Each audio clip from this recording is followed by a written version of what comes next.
Hello. I'm going to give it a minute to see if you guys can hear me. And welcome to another Q&A.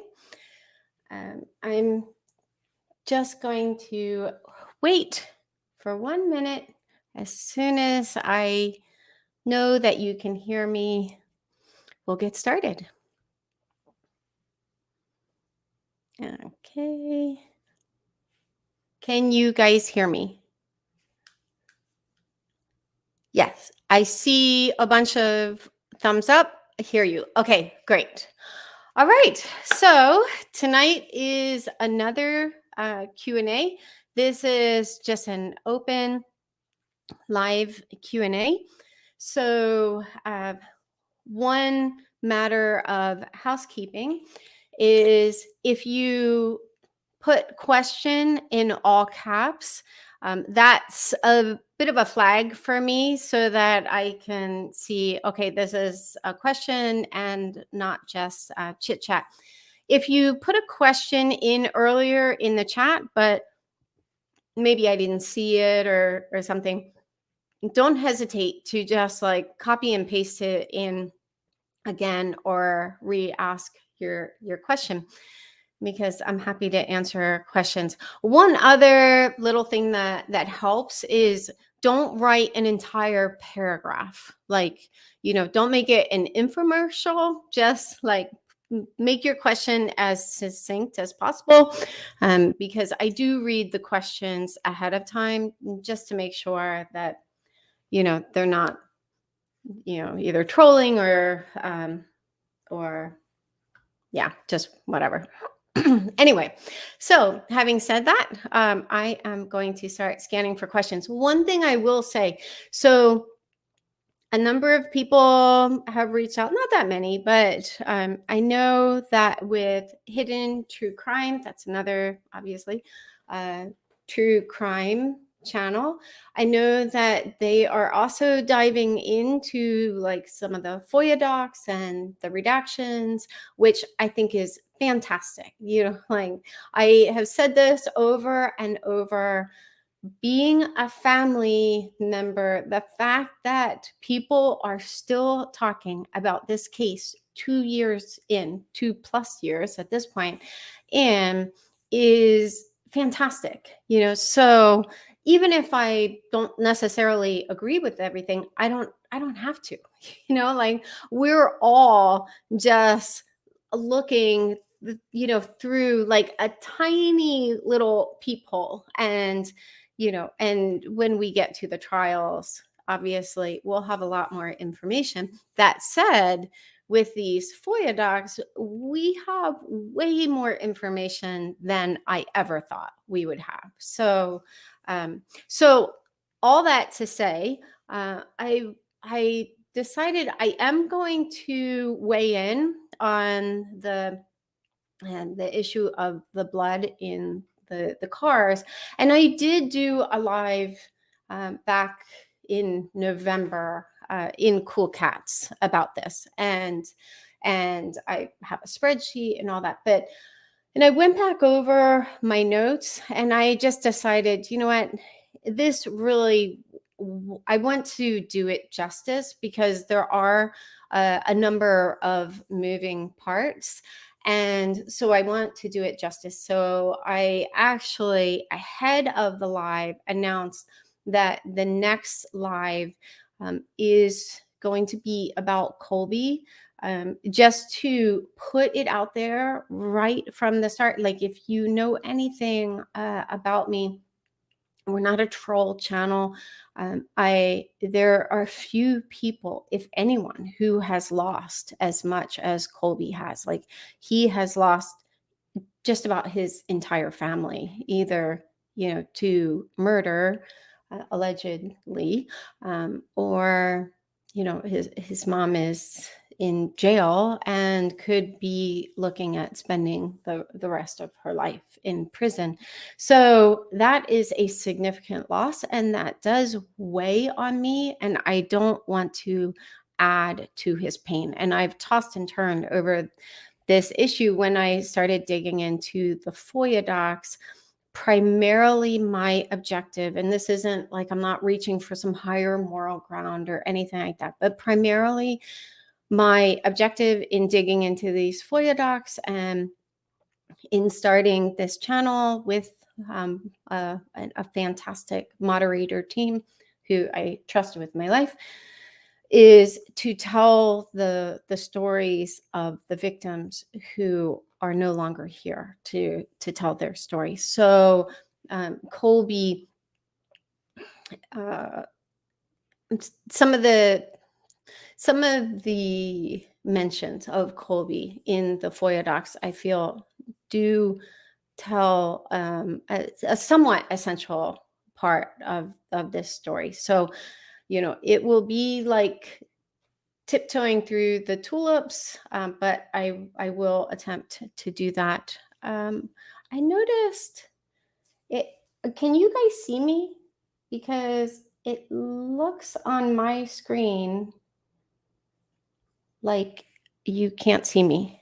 So I'm going to scroll down on my other screen, but it says here that I am sharing my webcam.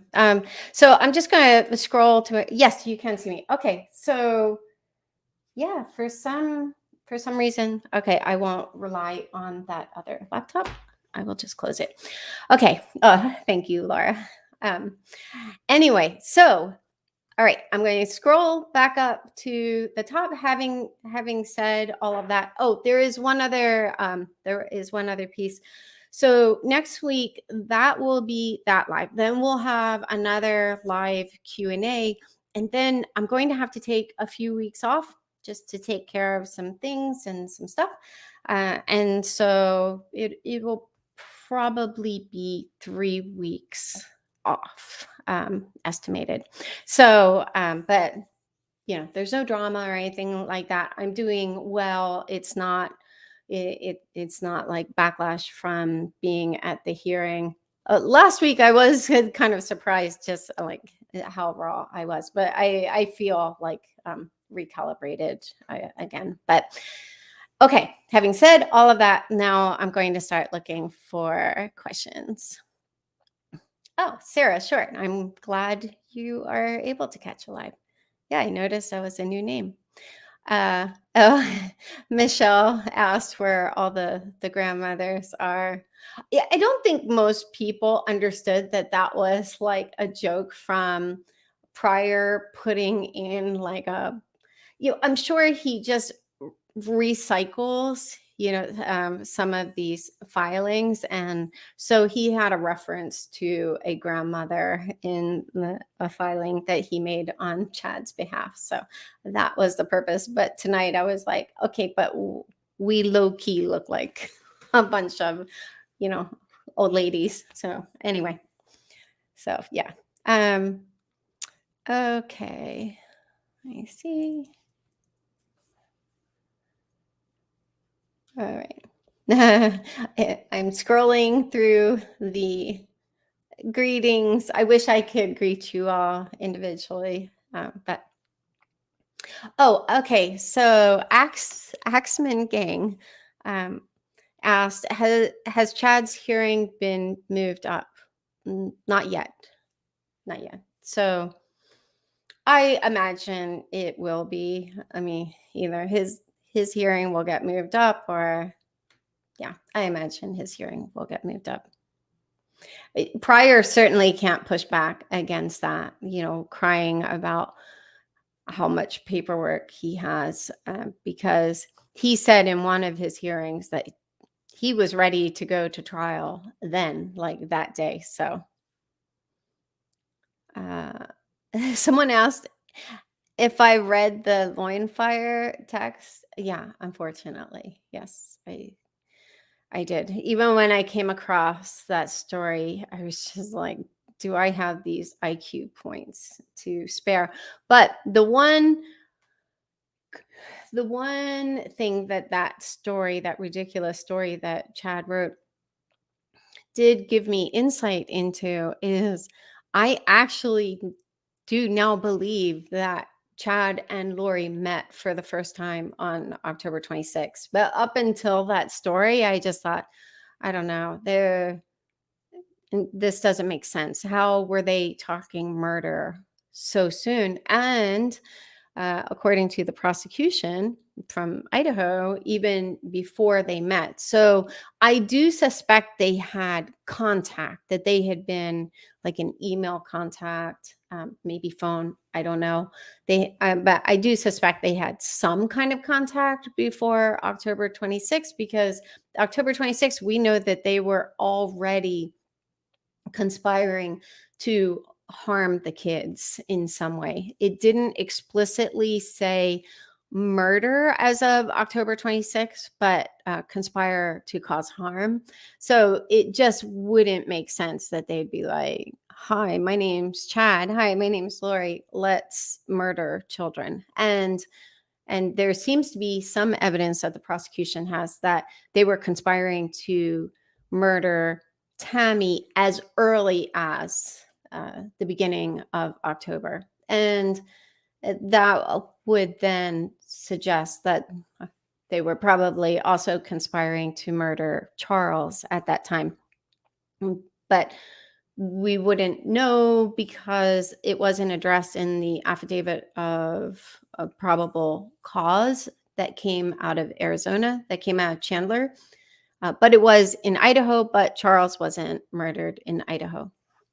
So the affidavit is a probable cause, and the documents that have come out of Idaho, I've mentioned this before, but they're just so crisp and clean, no caffeine, everything is numerated, paragraphs are numbered, and it's just, they're very tightly organized. And then if you open up the Arizona documents, and I am incredibly grateful for them, but it's like, anyway, where was I mean, they're just kind of all over the place, and they're written by multiple people. So there will be cues like, oh, this is the person who puts the first name in all caps, who is, in my opinion, the best writer of the different officers who contributed to the police report. Excuse me. But it did make unredacting the document quite challenging, because they were also like misspelling, some of these players' names and stuff. But anyway, so all that to say, to make a short story very long, yes, I have. What was in the basket Alex was making for Zulema on the day Alex died?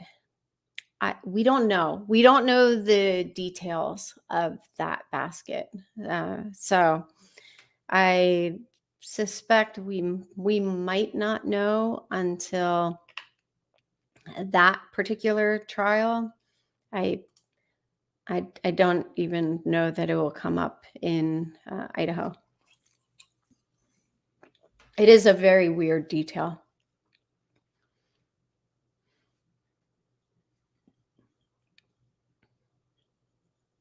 Okay.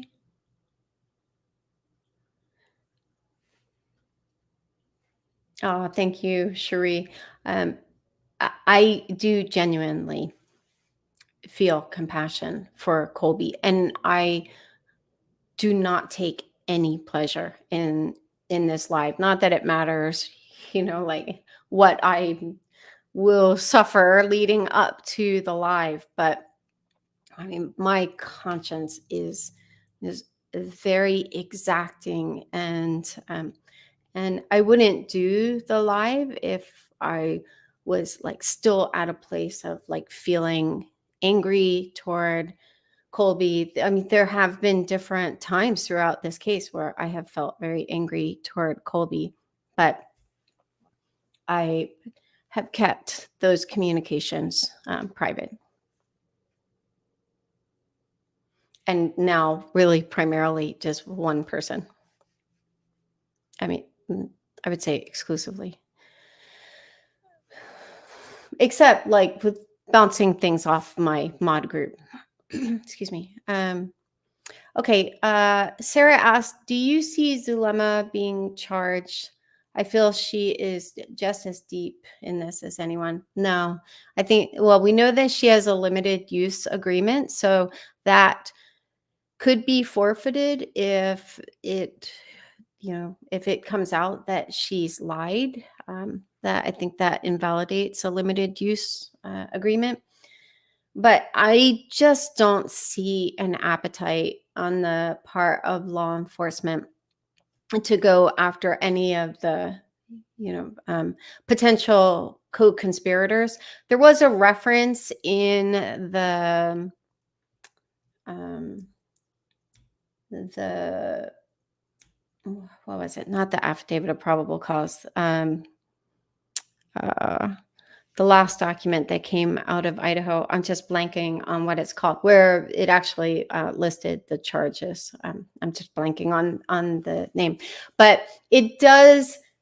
There is kind of a somewhat nebulous reference to uh, possible co-conspirators. I'll see if I can find it really quickly while I talk. But yeah, I just yeah, I just don't see really anything coming of it. Let's see here.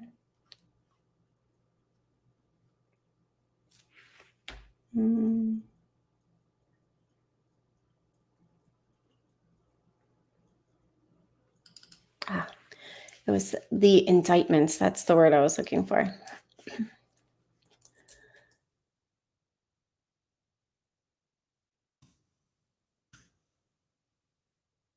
Okay, so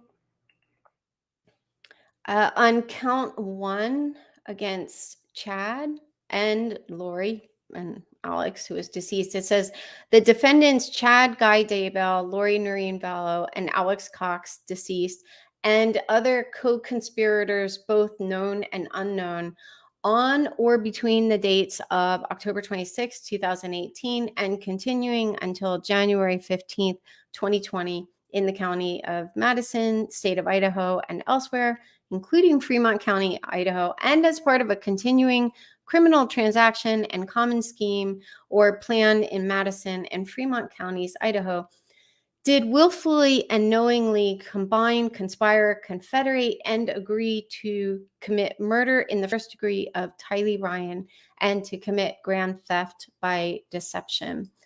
And there was another reference. This was count 3, and it reads exactly the same, except for Joshua Jackson Vallow, or JJ. So that's the only reference I've seen to, conspirators, co-conspirators, both known and unknown. So there does seem to be a hat tip toward they know that there were co-conspirators. Now that they may just be referencing Zulema, but and I've also I will cover this in a live. It is it's very frustrating to me to see just how much they protect Melanie Gibb in the police reports, not out of Idaho, but out of Arizona. So yeah, so I don't know.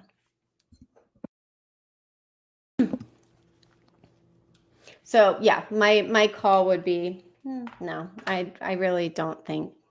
I mean, I think at this point there is the possibility that after the trials for Lori and the trial for Chad, and they may go after some co-conspirators. I would be extremely surprised.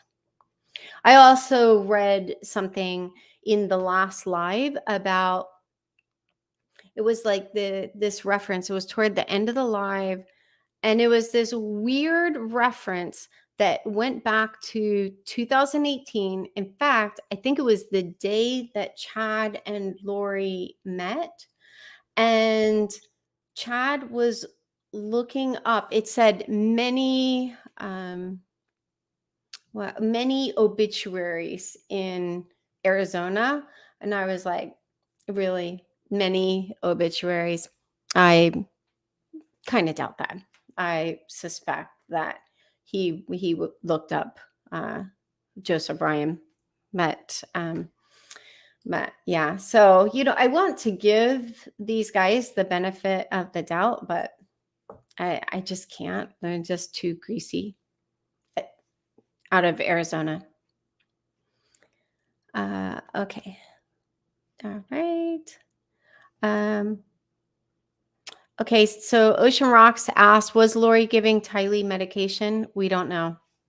There's, uh, I haven't come across any reference to Lori giving Tylee medication that I can remember in the FOIA docs.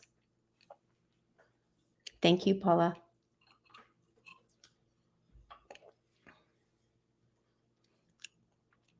Okay. Oh, Nam de Plume asked about the brand and color of my lipstick. I have no idea. I'll look it up. Senga asked if I'm getting heat back from other family members because I'm calling out things from the FOIA docs. No, no, no. I think at this point, people have just kind of accepted that this is what I'm doing. And 2020, I was trolled pretty mercilessly, but at one point I just updated my profile pics to like the picture of the girl standing in front of the bull, just to send a message of like, I'm not going, I kowtow to no one. So I talk about this in the group, but we really do try to dig with dignity, and but we do dig. And there are some things, I think, especially with things that pertain to other family members, I really just try to present it as dryly as possible. Where there's a story, I will tell the story, but I keep the bumpers pretty close when I'm presenting those facts, and don't veer into the conjecture lane too much. So the last thing I want to do is promote information that's not accurate. And that's also why when I do these presentations,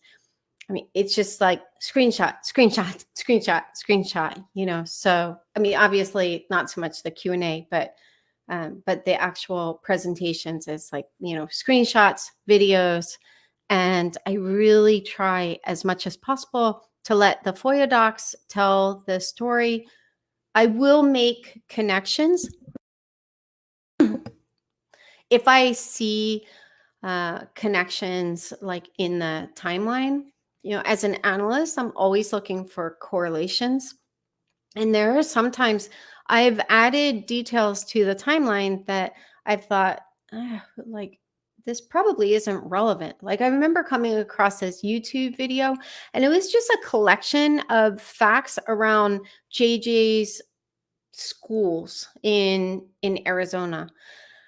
And it caught my attention because it was just dates. So anything with dates, I'm going to have a pretty strong gravitational pull toward. And there was one date where it just said that JJ was absent from school. And I thought, well, I mean, that could have been for any number of reasons. Like he could have just had a sore throat or something. But I thought, you know what? Who knows? I'm just going to add it to the timeline. And if it's not relevant, like most people aren't digging into like like the minutia. And sure enough, it like later on, it came out that it was around that time that I think it was maybe that day.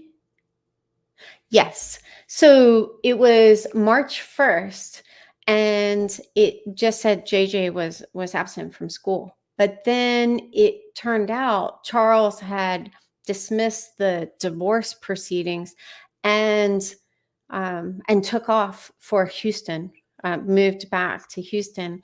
And so when people would say like, "Oh, he was just in love and stuff," I look at that and say and I'm not dismissing that he may have still had feelings for Lori, but I don't think that he dismissed the divorce because he was just a lovesick puppy, because then it wouldn't make sense that at the same time he would pull JJ out of school and take off. So anyway, uh,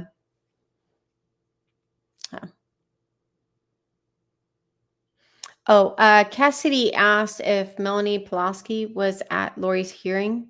No. Mm. The only family members were Kay, Larry, Kresha, and I.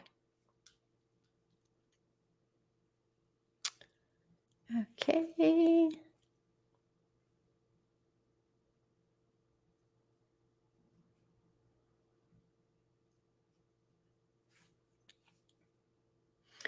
Suzanne Tracy asked, what do you think Lori's motive was to murder Tylee, allegedly?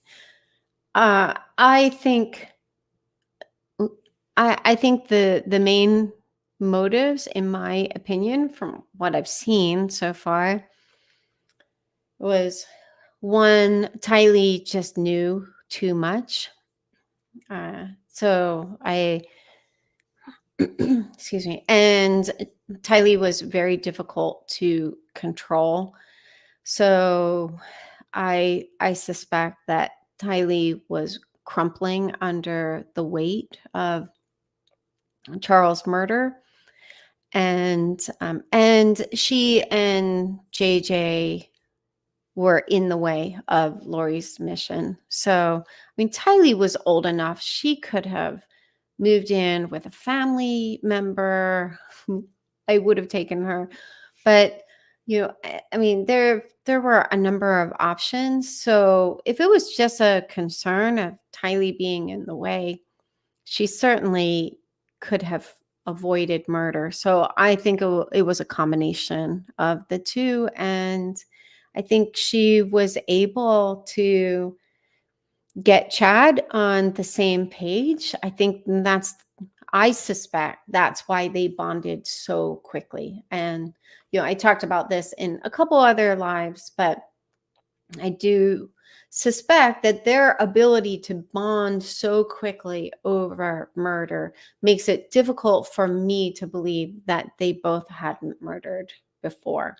Uh, because that's a really quantum leap to be able to get there in such a short period of time. So yeah, I think those were the main motives. I don't even think financial gain so much, because obviously there was an expiration date on that. So I do think that was the primary motivation with Charles, though.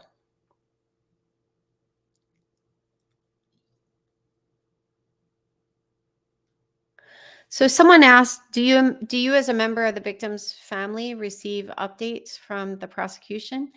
Yes. Yeah. And there have been invitations to call, and to call more frequently, and more frequently than I do, which is pretty infrequently. But, they can't answer the questions that I have, and I just don't want to insert myself. So I don't take them up on it too often. I was very very happy to meet Rachel and oh my gosh, how am I blinking on the other woman's name? The other prosecutor's name, Lindsay Blake. Gosh, sorry, Lindsay. So they were both very approachable. I've talked to Rob. He's always been very approachable.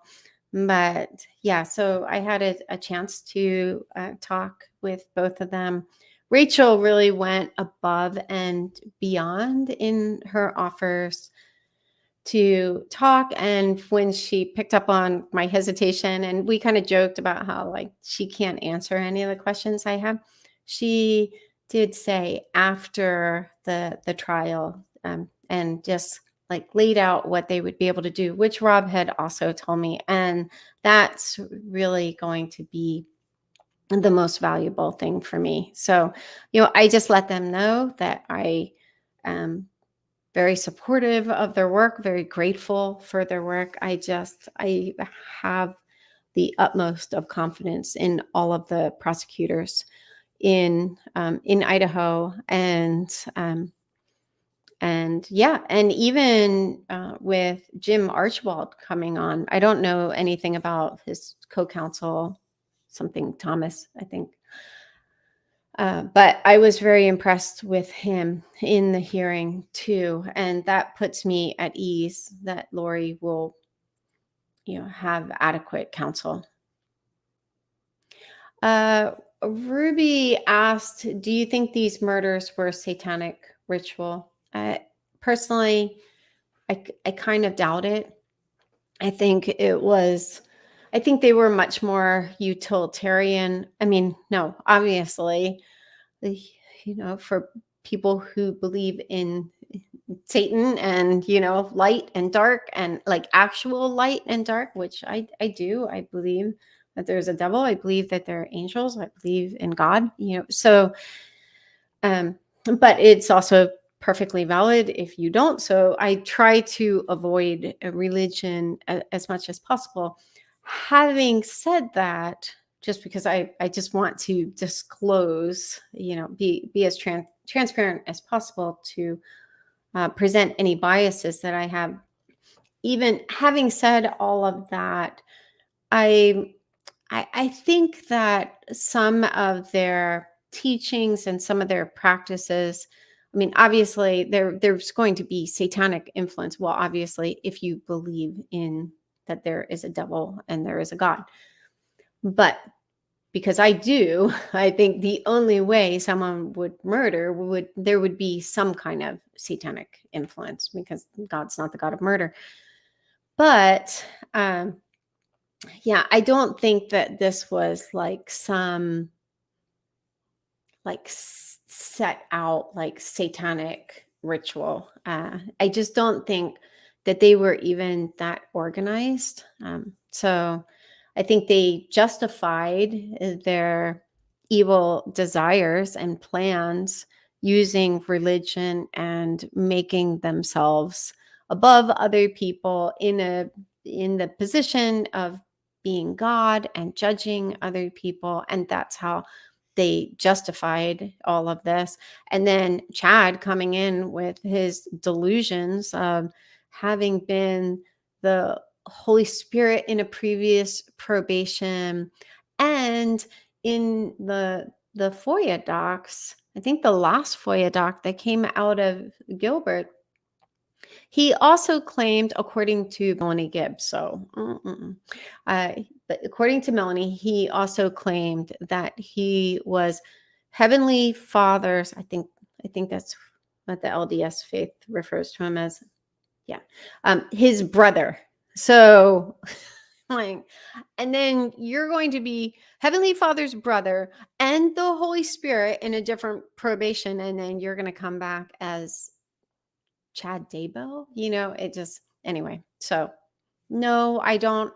It's certainly possible, but I think if it had been satanic ritual, I think there would have been more congruence between how the kids were how their remains were handled, and they were handled so differently. So I think it was much more of an indicator of these light and dark ratings that Chad assigned, which Chad was not the only one to assign light and dark ratings. There are references in, I think, this last FOIA doc, the one that came out of Gilbert, where these different players were also asking Lori for like family members' ratings.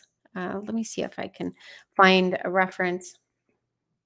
Uh, but yeah, so, and also she had an entire list of people and like who they were in previous probations. I think it was like they were church leaders of some kind, and that document originated with her. So so it wasn't just Chad. I think that Pryor is going to try to make a case. No, I think Lori's defense attorneys are going to try to make a case with Melanie and Zulema's help that Chad was the mastermind. But I'm sure Pryor will come back and and make it pretty obvious that they were both assigning these ratings, and even letting people know who they were in a previous probation. So I can't find it right off the top. I'll just check one more place to see. Um,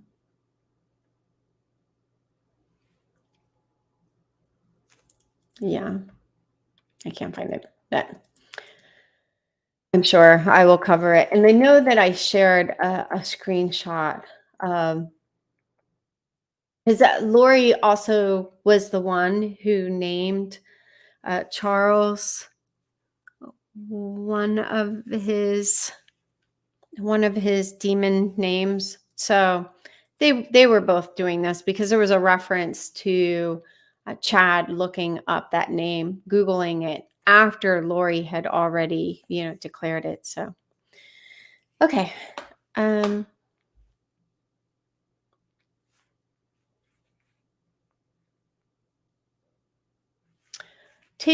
Tastefully Frugal asked, I believe Melanie B thought that Chad and Lori were her celestial parents. Do we know if the others in the cult believed the same?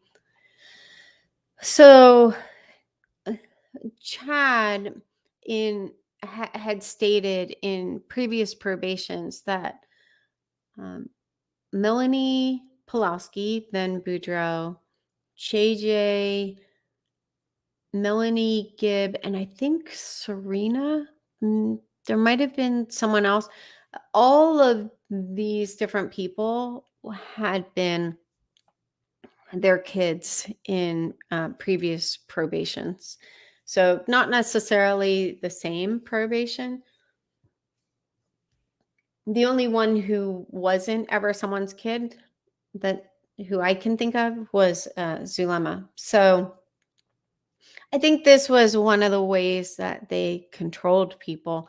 But you can also see in Melanie's interactions with Lori, just with Lori telling her, like, you can't go to this wedding that Melanie had wanted to go to when Charles was going to be shot, when, I think they were planning it.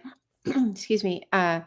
Lori had said, you can't go. And Melanie is like struggling. She really wants to go to this wedding, but in the end acquiesced. And you can tell in this response, it was like she was obeying her, like she was a child and her child. So I'll share my screen for this one. Um,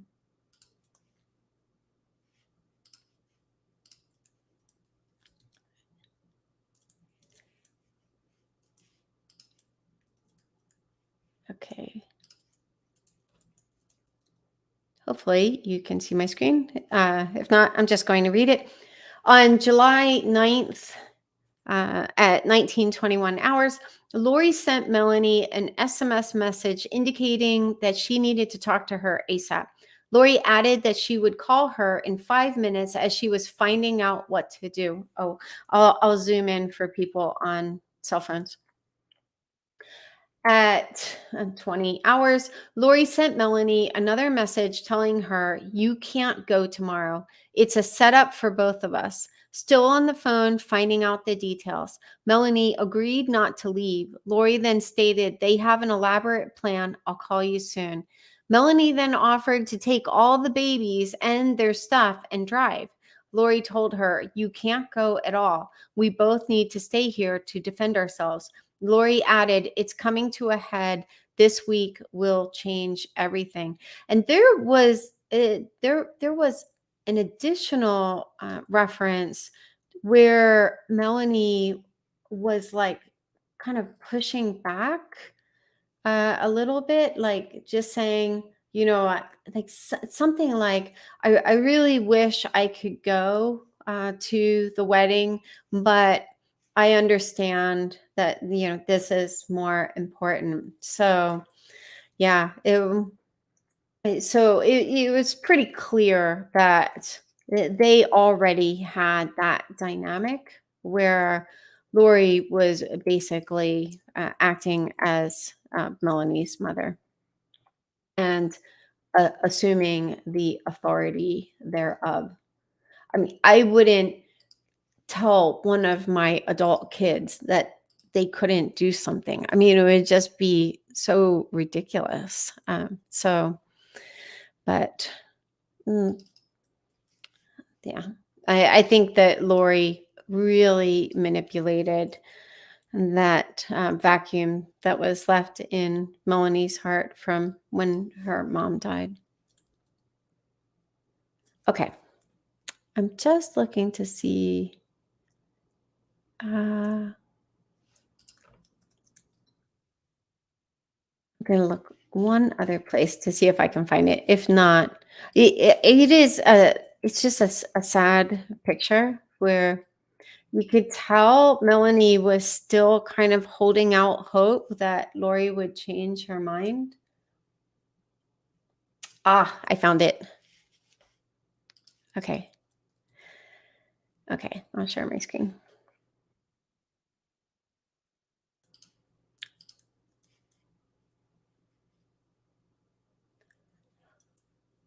Hopefully you can see my screen. I'm not getting the same indicator that I usually get when I share my screen. So I'll look at the comments. Please let me know if you don't see it. Okay, it says on July 10th at 10:25, so this was in the morning, Lori sent Melanie an SMS message that read, "I think so, but I think they are moving their plans to tomorrow since they will still try to get rid of you." Melanie replied, "I wish there was a way to somehow be at the wedding, but I know this is more important." Heart emoji. Lori responded, "I know, baby. I'm so sorry. This is important to your mission, even though I know it's hard to just sit there." Multiple heart emojis. These series of messages would lead one to believe that Lori was afraid of being confronted about her belief system and that she and Alex were preparing to defend themselves. On 7/10/2019 at 1918, Lori sent Melanie an SMS message informing her that Alex was there and that Charles said he would be coming over in the morning.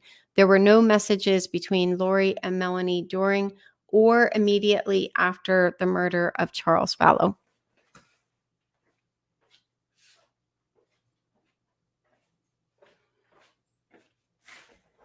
Okay. Stop sharing my screen. And I'm just going to look and see if you could let me know, because normally I get like these like kind of meta windows within windows within windows, and I'm not getting that, which it would be nice if I don't have that anymore. But okay, I see someone said see it. Does that mean you saw the screen? I'm just looking. Can someone just confirm if you were able to see my screen? Thank you, Olivia.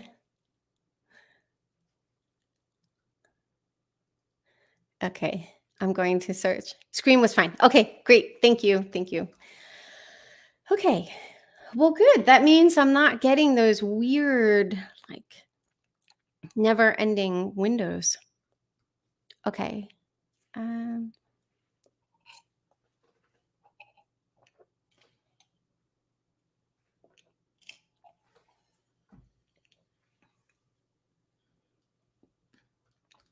okay.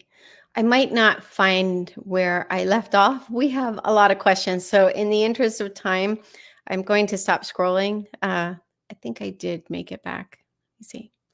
Yes, I did. Someone asked, Joe adopted Colby, right? Then did Joe have to pay child support for both Tylee and Colby? I haven't read through all of the 1,700 pages from the FOIA docs from Joe and Lori and Charles' divorce. But no, there is no indicator that Joe actually adopted Colby. It looks like they just legally changed his name to Ryan. But Joe and Lori had told me that he had adopted Colby.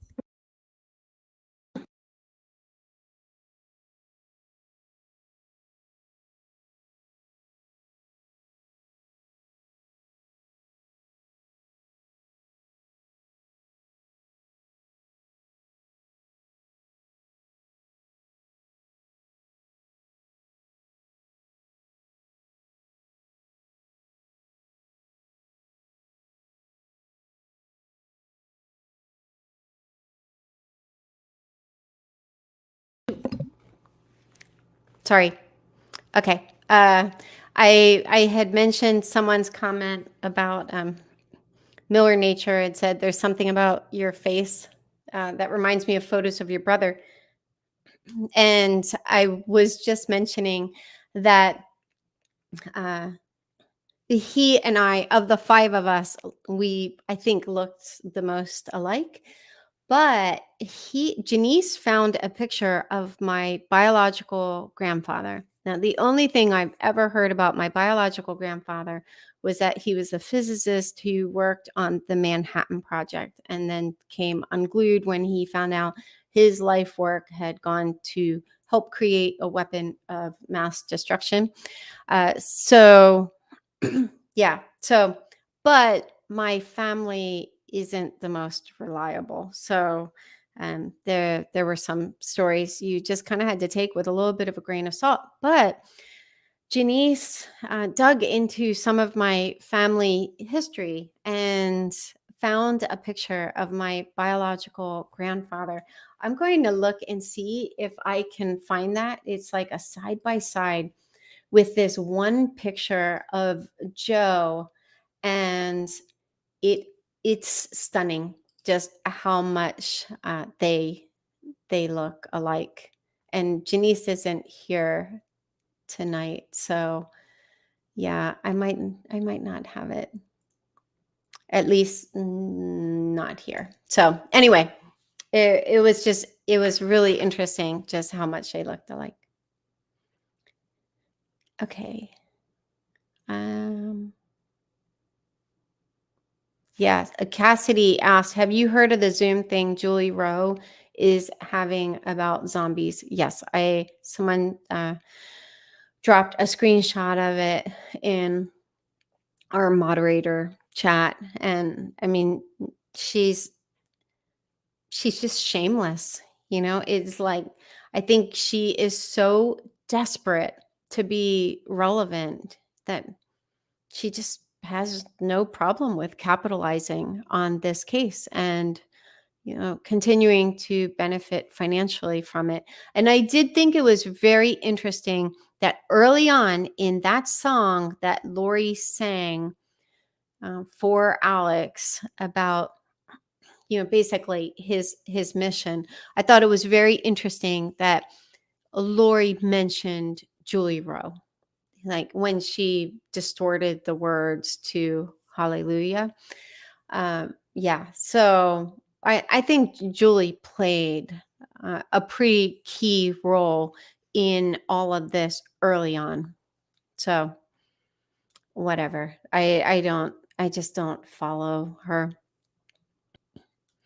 Abby asked, any progress on reopening the investigation of your brother's death?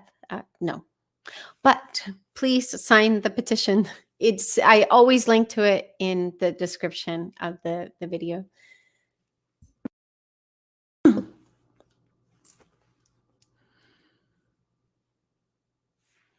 Um,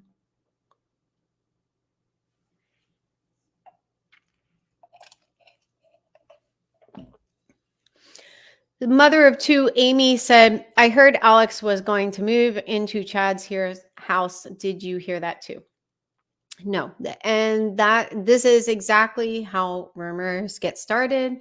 I'm assuming this is like, kind of a lead in for me to address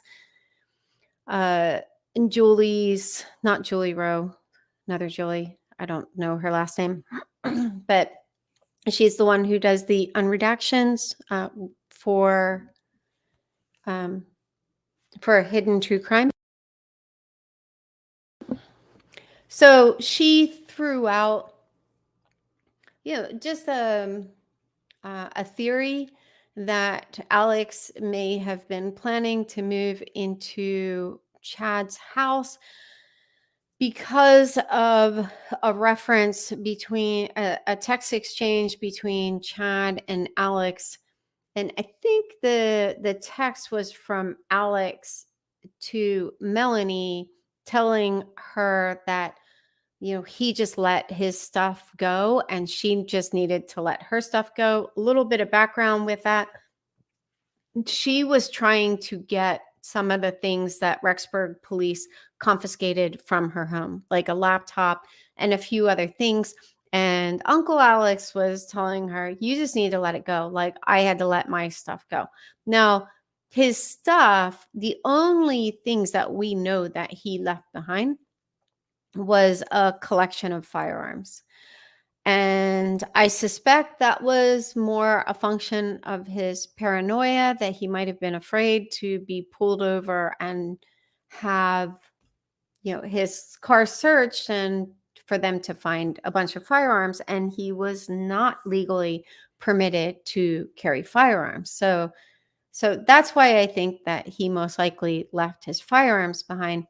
Personally, there was also let me a little bit more foundation. There was a text from Chad to Alex, something about paying the bills on his house, or like possibly paying his house off. There is some question, was he saying that he paid his house off? Excuse me. And so the leap was made, and it's certainly, all is fair in love, war, and actually that's not, neither of those are true, but it is very fair to posit theories. So she didn't run afoul of like any principles that I have. I would, however, disagree. For what that's worth. I mean, it's just, Julie laid out her opinion. My opinion is that Alex had absolutely no plan to return to Idaho. First of all, the Cox family, they have only known warm weather, except for maybe when Alex was in New Jersey on his mission. Outside of that, I mean, it's like California, Texas, Arizona. So I don't think it was ever his plan to stay in Idaho.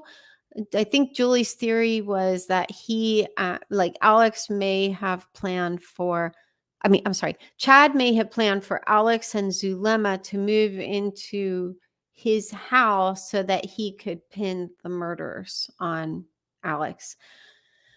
And Zulema had not planned to move to Idaho. So at different times, Lori was trying to pressure Zulema to move to Idaho.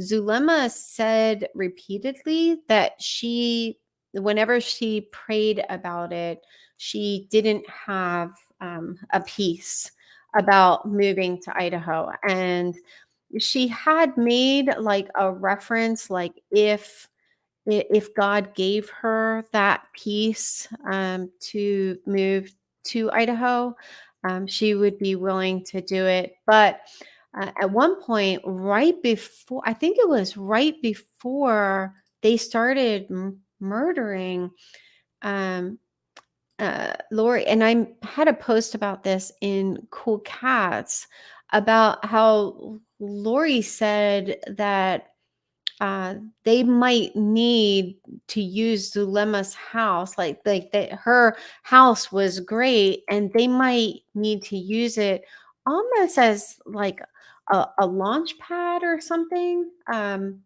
for like when they did their mission. So yeah, yeah, I just don't think that that was ever the plan, and yeah, Alex would have been returning to the scene of a crime. And to be honest, I was really, really surprised that they didn't leave sooner, because I mentioned this in one of my lives, but Detective Hermosillo went to the home on, I think it was like November like 6 or something like that, and tried to serve a search warrant to, okay, it was no, November 4th. So Lori and Chad were in Hawaii on their honeymoon, and Detective Hermosillo it said that I think they knocked on the door. Let me see. I have uh yeah, I'll just share my screen. Um,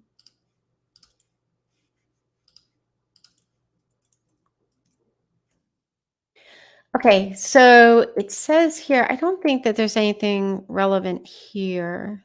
Let me see. No. So November 4th, Detective Hermosillo located the Jeep Wrangler, it still had Texas plate, parked within the parking lot of Lori Vallow's apartment complex.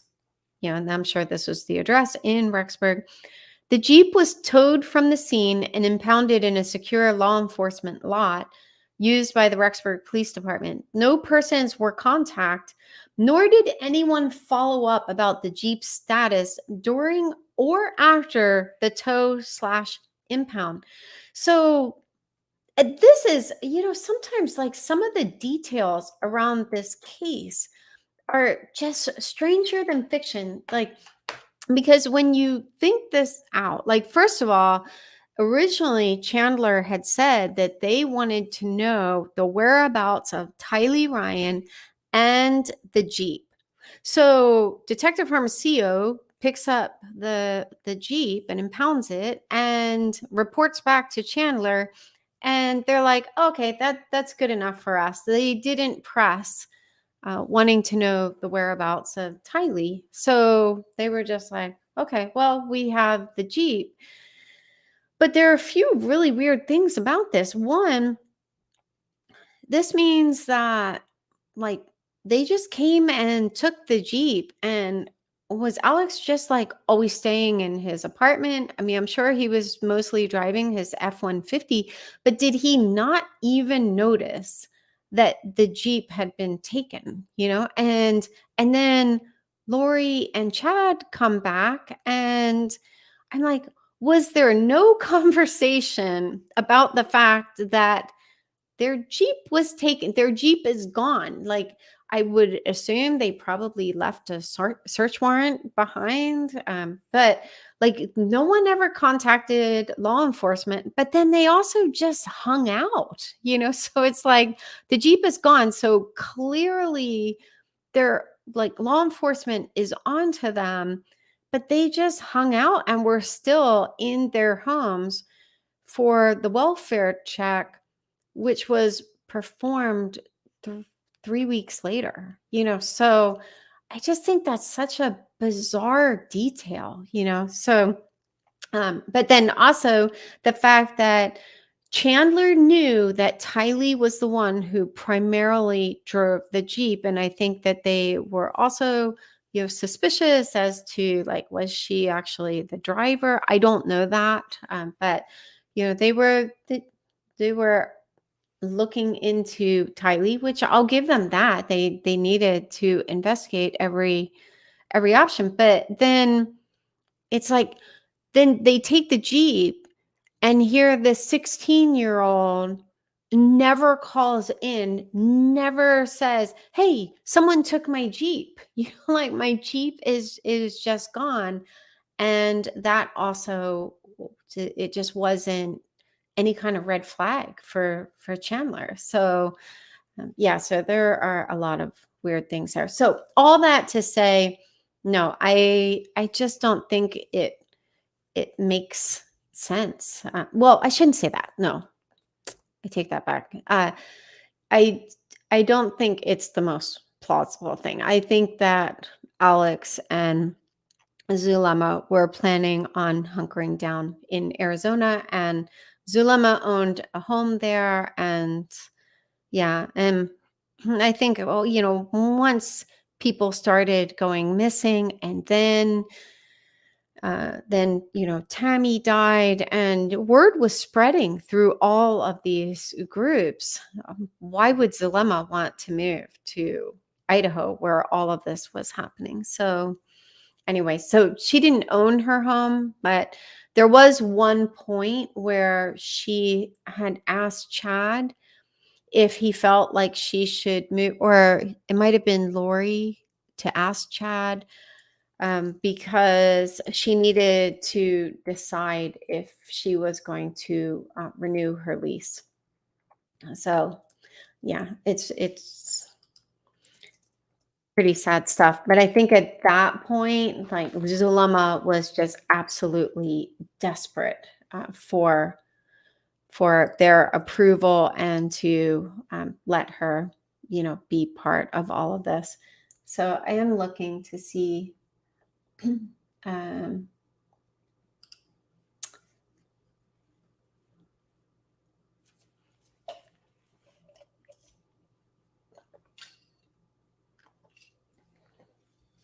yeah, I can't find it trying to remember the language that she had used, but yeah, it was something about renewing her lease. Okay. Olivia asked if I felt like JJ was buried alive, thus the tape over his face. No, I don't believe that. Anything is possible, but I think uh, I yeah, I think he was dead. I think the tape and the rocks and all of that was to most likely, in my opinion, it was to keep animals from digging up the corpse.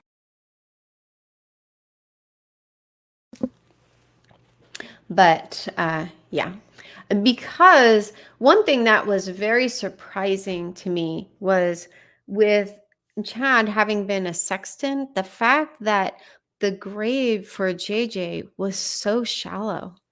I think I think Detective Hermosillo was the one who testified about that, and I think it was something like 6 inches. It was very, very shallow. So yeah. Do you think Melanie Gibb will testify in the big court case? If you mean the trial, yes. Yeah. Um, she's subpoenaed, and yeah, she's a key witness.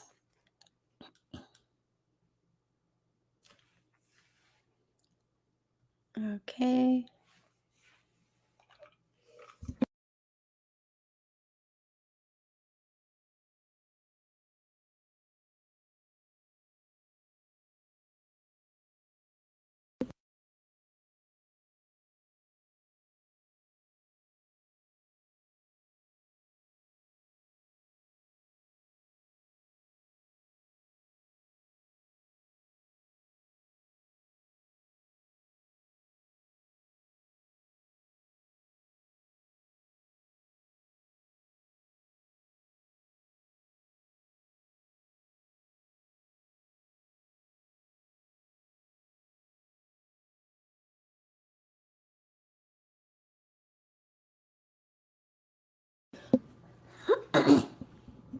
Ah, shoot. Thank you, Julie. Uh, sorry. I don't know when that was muted. So I'll just read Rhonda's question again. Don't we know for sure? Zulema lied and lied and lied. On the video, they asked her why she said she didn't know Alex's family, and she never answers it. I think that law enforcement does know that Zulema has lied. Um, and, Melanie Gibb, all of them have most likely lied to save themselves. But I think they're probably not going to sweat the small stuff. I think they're probably going to focus on like the bigger details that will help put Chad and Lori away for the rest of their lives.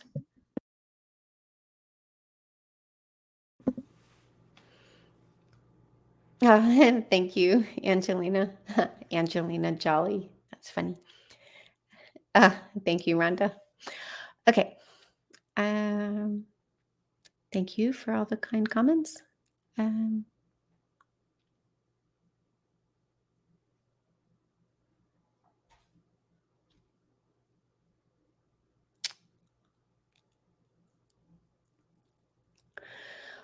Claire asked, was Zach more enmeshed in the debacle with Lori and Charles towards the time of his murder?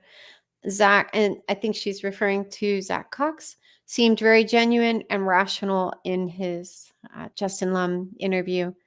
No, seriously doubt around the time that Charles was murdered. I think the question with Zach would be more in the January timeframe. So I've mentioned this before. There are fingers pointing in all different directions as to who moved Charles' truck. So this would have been January 30th, 2019. Melanie Gibb said that Alex helped Lori move the truck, excuse me. And April Raymond said a friend went with Lori to move Charles' truck. And this was moving his truck out of the airport. So he had to get an Uber home. He had to get an Uber part of the way, and then he called the bishop and asked him to pick him up in, I think, Mesa. So, okay, so Summer and Colby said that Zach moved Charles' truck. So, that's a question mark. And then, there are pretty significant contradictions in the timelines. Like there are contradictions among Zach, Adam and Nicole's claims around what happened uh, the day Charles was shot and killed, and the days following the murder, and I think even a day or two leading up to it. So that's the other question mark. There's just no way to know who is telling the truth. But the claims, like, those three aren't agreed on the day that they left for Tucson. If Adam had any suspicions that Charles had been killed, because Nicole said that, and I'll just pull this up because I don't want to misquote it, especially since it's a family member. Excuse me.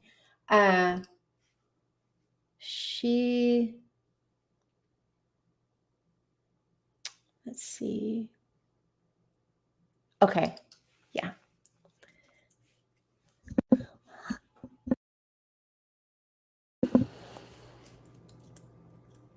right. Let me make sure I'm sharing my screen. Okay. So this was taken from Nicole's email to Detective Moffat. These are some of the details. She says, remember my husband, speaking of Adam, they were married at that time, is there to help Charles, and the family doesn't know why Adam is there. He didn't tell anyone. That's why he came down. Adam and my son, Zach, went to Tucson that afternoon to see our friends. Adam never heard back from Charles. He even called me, said, I'm worried sick. I think Alex and Lori did something to Charles. He hasn't texted or called me. And that was all Thursday, which was the day that Charles was killed. So this here, you can read the rest of this on your own, but this indicates that no, Adam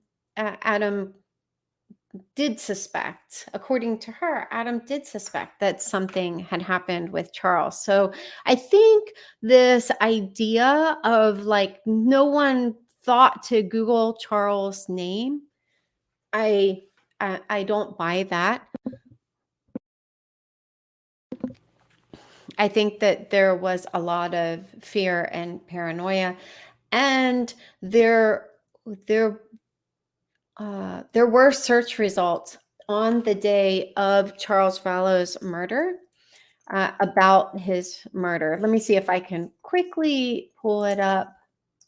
I have to do a custom search in Google, but let me see if I can just do this really quickly.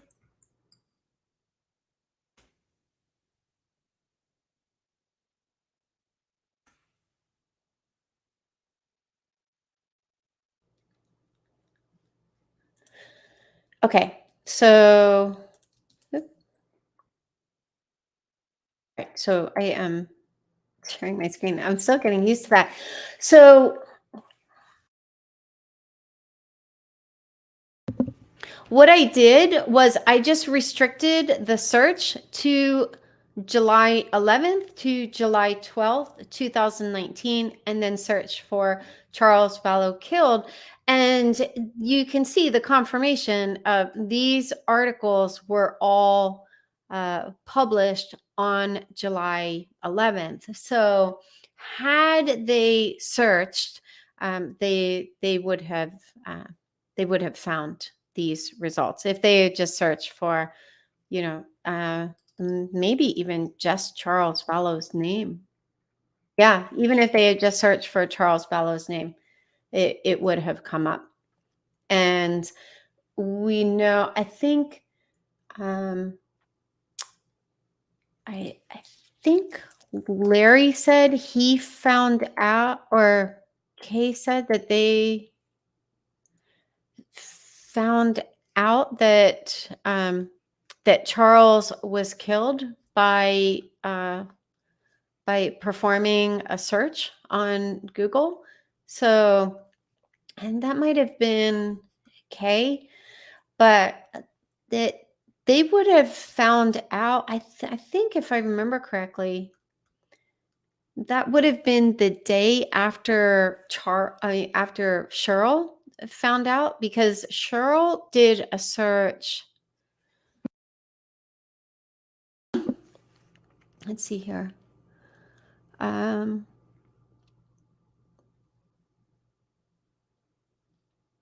It's,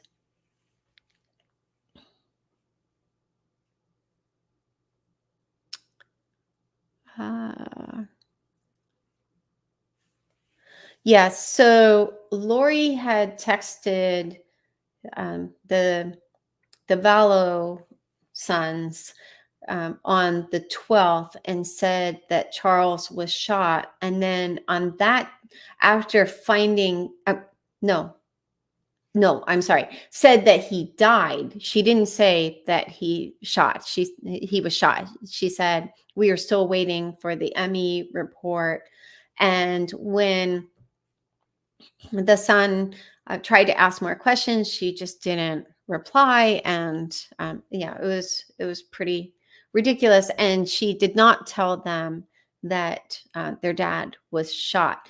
So then Cheryl, their mom, went and found out from the ME's website that his death had been classified a homicide, and then searches Google for more information and discovers the news reports out of Chandler that Alex had shot him.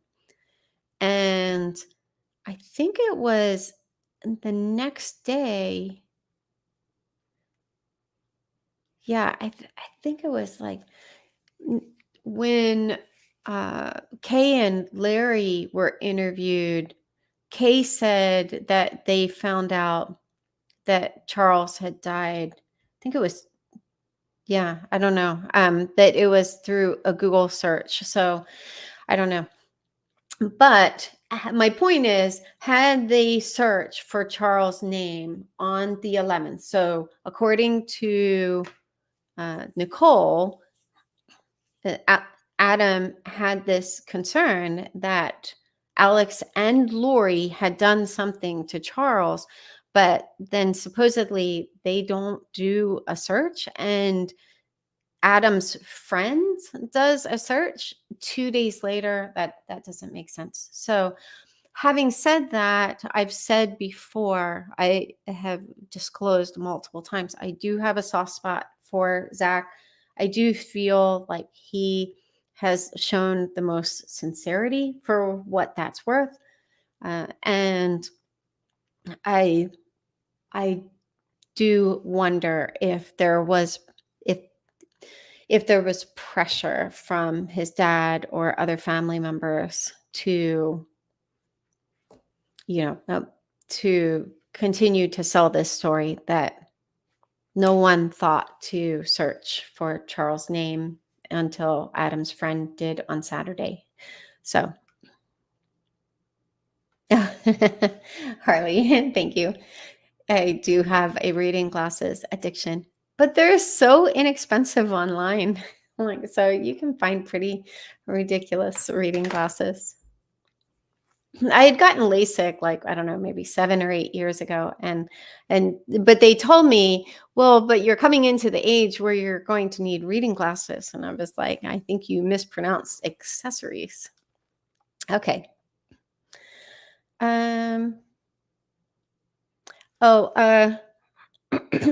K, just K, not K vowel, it's just the letter K. Is there a way to know how many co-conspirators were involved? No. They just haven't disclosed that. So, and like I said, I think they've been, I mean, it's interesting because Zulema, like, cooperated with law enforcement. And so they just like published all of these ridiculous text messages.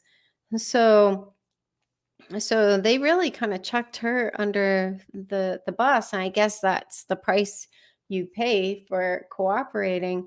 Meanwhile, Melanie Gibb, they're like, I will talk about this when I revisit the topic of Melanie Gibb, but there's an entire page from the FOIA docs where they reference Melanie Gibb multiple times, and they only referred to her by well, in these references, they refer to Melanie by her last name.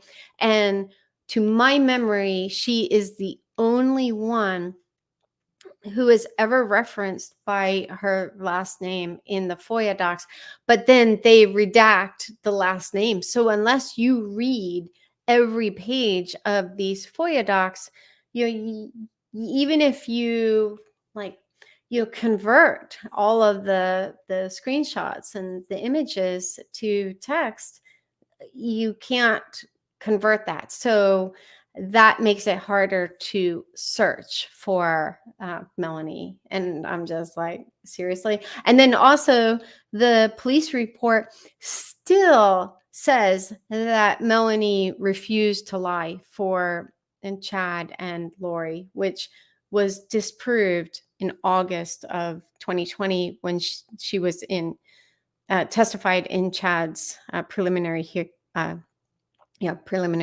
So it's pretty ridiculous. Yeah. Anyway, I'll dig into that more.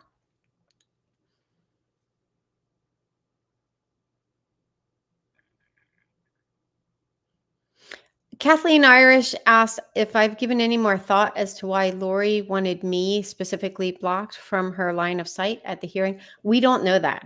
So this is where we have to be really careful when we talk about some of these things, that we don't repeat them as fact. So all I know is that the court admin did not stand up front when Chad came in. There was no issue with being able to see Chad. When Lori came in, she was standing up front. And when Janice and I moved so that I could try to see her, the court admin also moved. But she told Annie Southam that it was a mistake. But I mean, you only have one of the most notorious criminals in the country walking into the courtroom, and everyone was sitting there with rapt attention. And I looked up because I heard the door open. So I'm sure she's, a delightful lady. I just find that a little difficult to believe, but I might just also be paranoid. But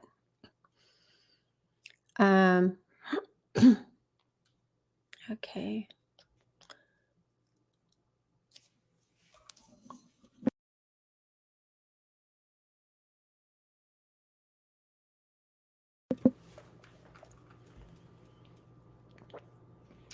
Searching for more questions.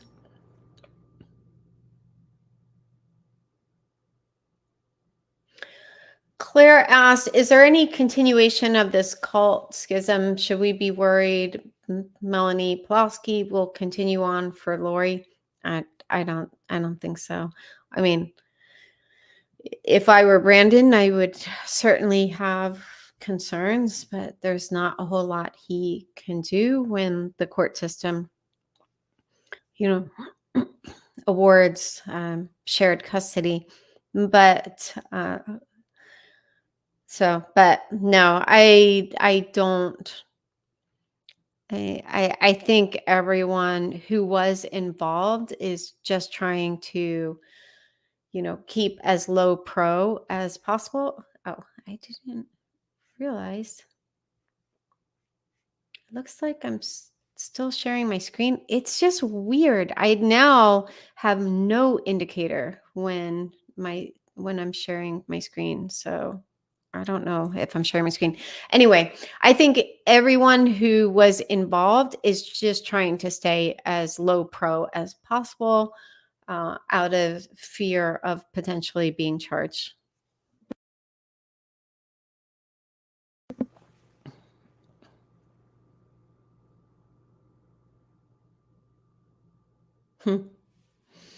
Noelle asked, do you think there's a legal reason why Lori wants to be Mrs. Daybell, or is she still just in love? I don't believe that either Lori or Chad is still in love at this point. I just don't. I don't even. I don't. Yeah. I think they might pine for each other, but I think that they're most likely very afraid because I think they both have a lot on each other. Excuse me. So yeah, I think it is a signal like, no, you will not deny me. And I am going to remind the court at every turn that we were married, we were in this together. So, yeah. And I said this in the last live. I think if they don't turn on each other, maybe I just haven't watched enough Hallmark Channel, but I just think that it's just because they're locked in. You know, I think they're worried about, mutually insured destruction.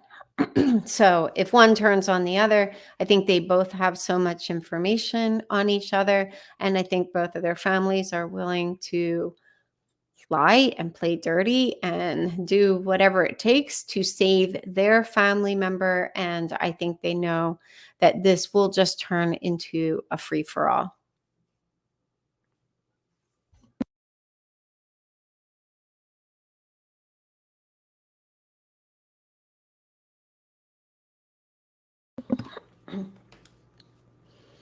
I mean, I'm amazed that Melanie was able to glide through the attempt on Brandon's life. But I think that's just kind of how these cases are ironing out.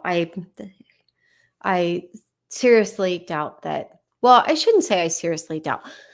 I don't have a lot of hope that other potential victims, that their deaths or attempted murders will be very seriously investigated.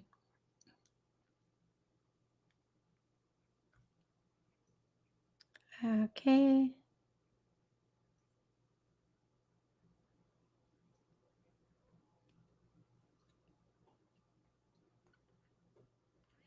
Thank you, Cushing, Bammy.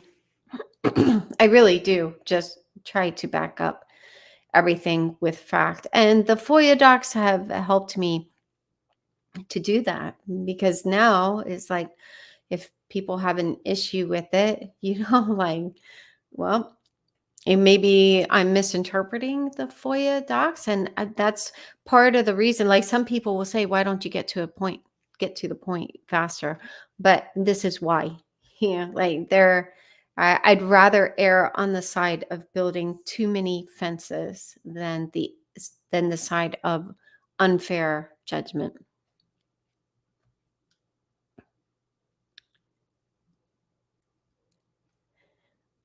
What is Janice doing in here? She's supposed to be roller skating. Ugh, that girl. Okay.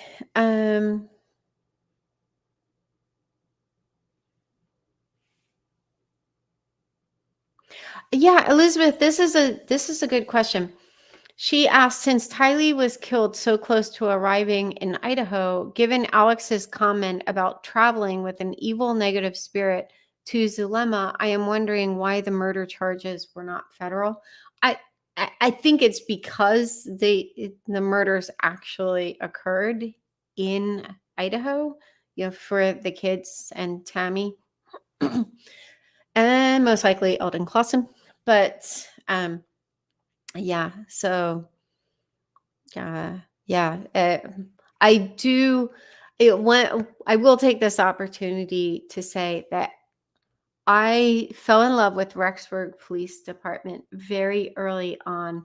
As soon as I saw that they had called in the assistance of the FBI so early on, and so I just thought that like really spoke to just their humility and their eagerness to get justice for these victims. And you see in these FOIA docs the role that the FBI played, and we only still have a fraction of it, but it was primarily the FBI who was coordinating the efforts among these different agencies. So they did a lot. Ah, I saw analyst over here. Whoop whoop.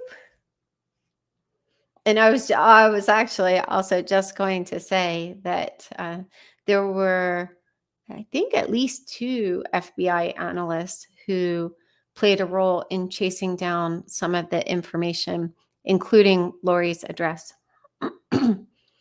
Though Kay already had it from Amazon, but there's no evidence it had been passed on.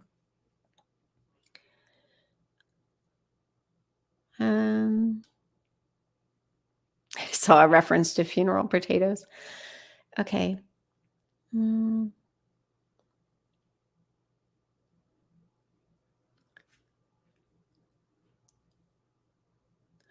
Okay. Tastefully Frugal asked, the timing of JJ being moved to Alex to Chad's property was 10 a.m. Do you think they waited until Melanie Gibb was gone that morning? Possibly. I don't think. I don't think that.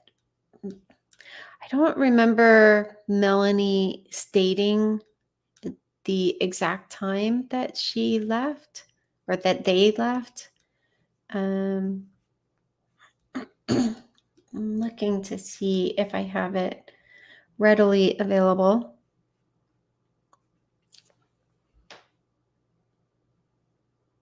Yeah, so Alex Cox's phone pinged at Chad Daybell's property at 9:55 a.m. So 9:55,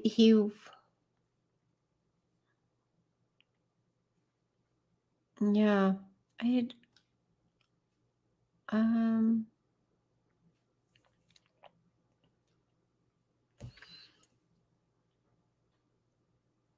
yeah, I just have that, according to Melanie Gibb, Lori Vallow asked her to take JJ Vallow with her when she left Lori's home. Melanie told Gilbert police she declined.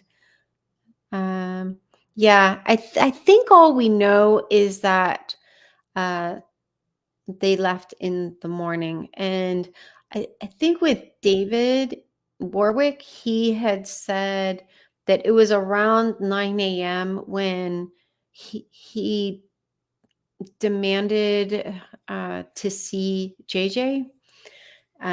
But so yeah, I don't think that they tell us when they left.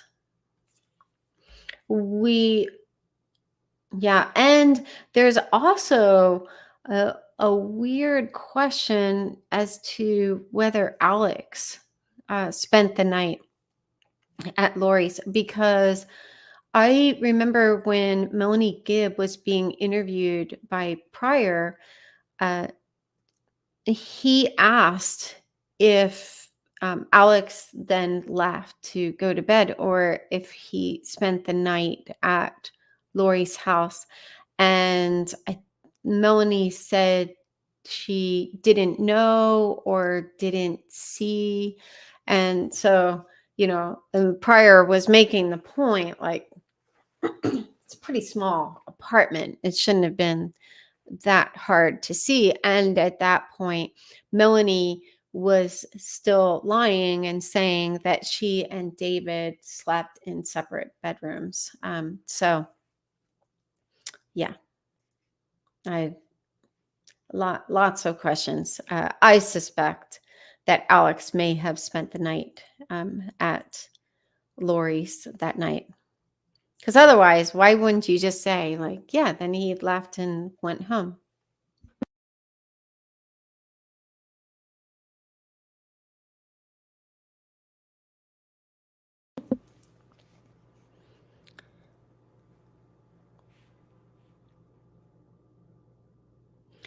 Okay, so FJ asked, to what extent do you think Lori bullied Tylee about her weight? And do you think that may be why she was excluded from Colby's wedding? I really don't know. I can say that Lori didn't make any mean comments to Tylee about her weight when I was there. Now, it's also pretty easy to put your best foot forward. And also keep in mind, their dynamic was very different at that time. So Tylee was the much stronger personality. And from the time of the first group that I joined in January 2020, I was saying that Tylee really acted more like the parent. Not that she was parenting Lori, although to some degree it almost came across that way just because Tylee was correcting Lori so much. But Lori, to some degree, kind of kowtowed to Tylee, and Lori was more the peacemaker and just kind of laughing things off. Now, that is aside from some of the very bizarre comments she made about Joe and things that she thought Joe did to Tylee, Joe wanted to do to Tylee.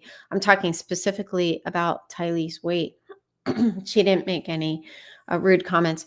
The only little bit of tension that I saw between Tylee and Lori that was like very loosely related was Lori and I had gone to the gym that Colby was a trainer at, and we had a session with him.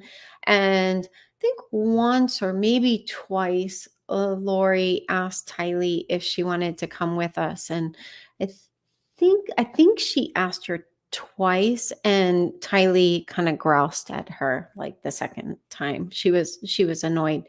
So, but that could also just be kind of more teenager dynamics.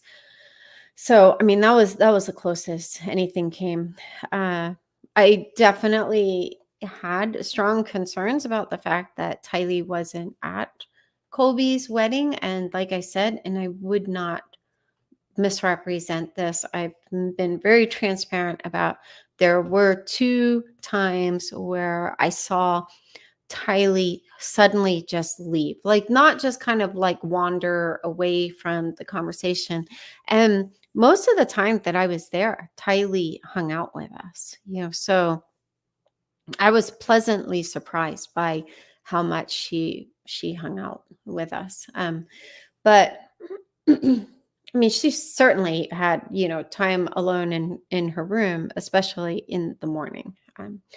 She was a late riser and she wasn't a morning person, so she spent most of the morning in her room. But then when she came out, she was hanging out with us most of the time. So yes, but there were 2 distinct times where Tylee left pretty suddenly, and it seemed like it was in response to something. And the first time was, well, I don't know if it was the first time. One of the times was when Barry and Janice came over, and the other time was when Lori asked if I wanted to see the pictures from Colby's wedding. So I was tipped off by that.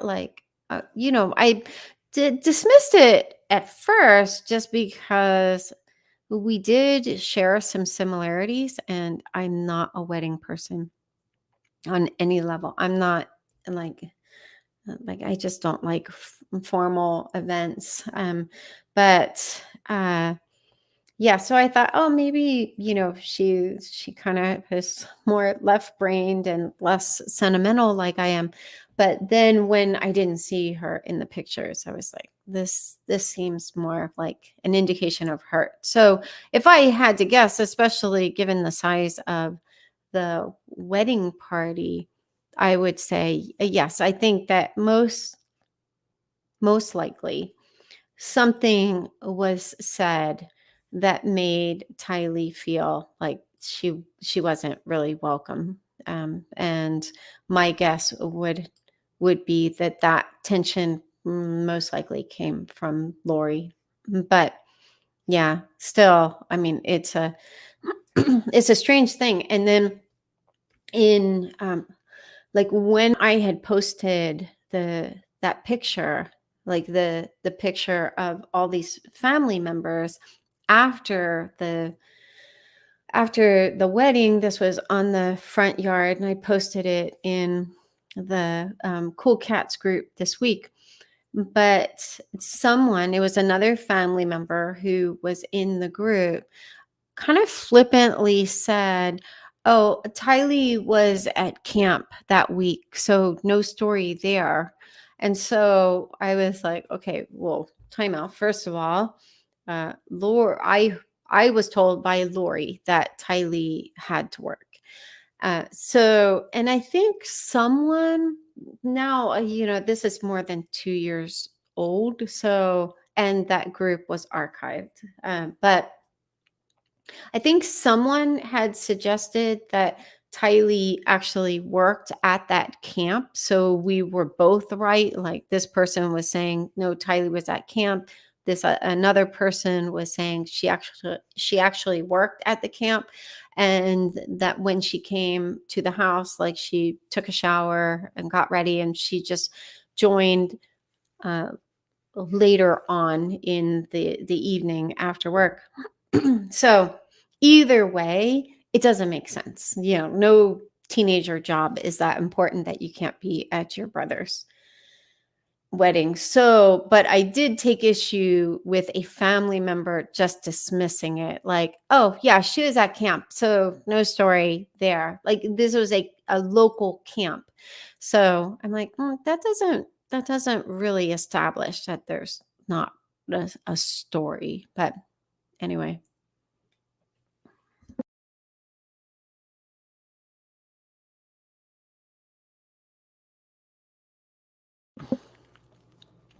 Jenny asked, Jenny Stern asked, do you think Lori would ever plead guilty or take an Alford plea? uh, I I highly doubt it. I mean, I, yeah, I highly doubt it.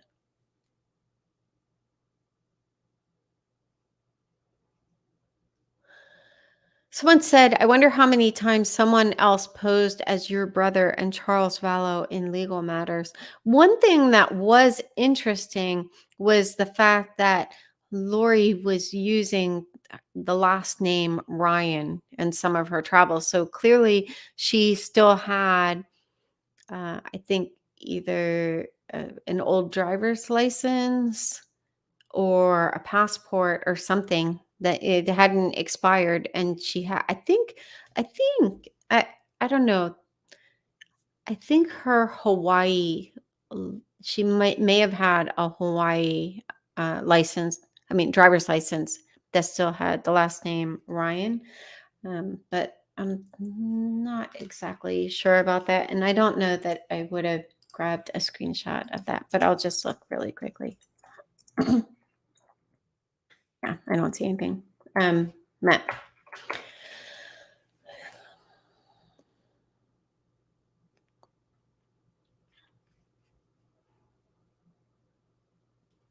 Darlene asked, how do you feel about the way she spoke of JJ the day of Charles' death? I think it was just so disrespectful. I mean, that was when she first referred to him as, I think she actually used the term drug baby. I think that was in that interview. Yeah, I'll share this. Um,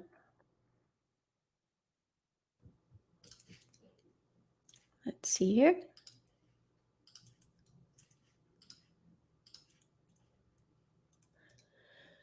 Okay. Um, the interview, well, let's see.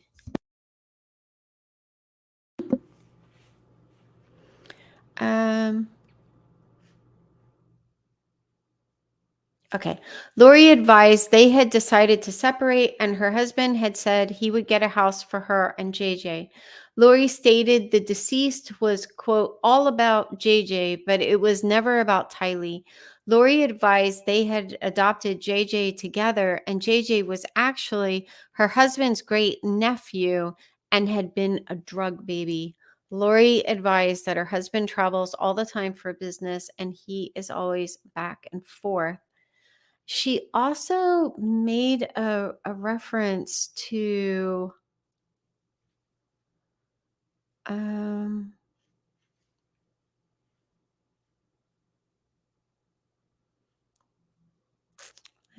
there was something about,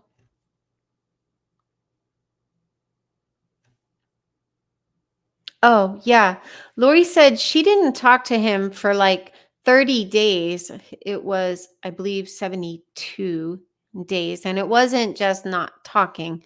It was, she was gone for, I'm pretty sure it was 72 or 78 days. And let him take care of their son to let her husband see what she has been doing for the last 7 years. Lori mentioned she has other kids and has grandkids. I talked about this in another live. She had one grandchild, and yeah, so I think she was actually referring to Melanie's kids as her grandkids.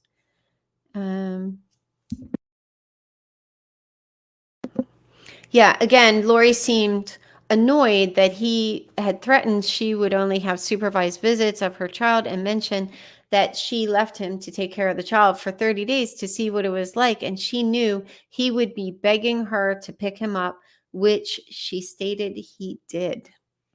So, I mean, you can tell that by that time, she had already disconnected from JJ. So, I mean, referring to your child as a drug baby it's just outrageous. And I say that as someone who adopted a child out of foster care who had been exposed to drugs in utero. So, yeah, I mean, on a personal level, I'm like, you are a disgusting human being. He had nothing to do with that.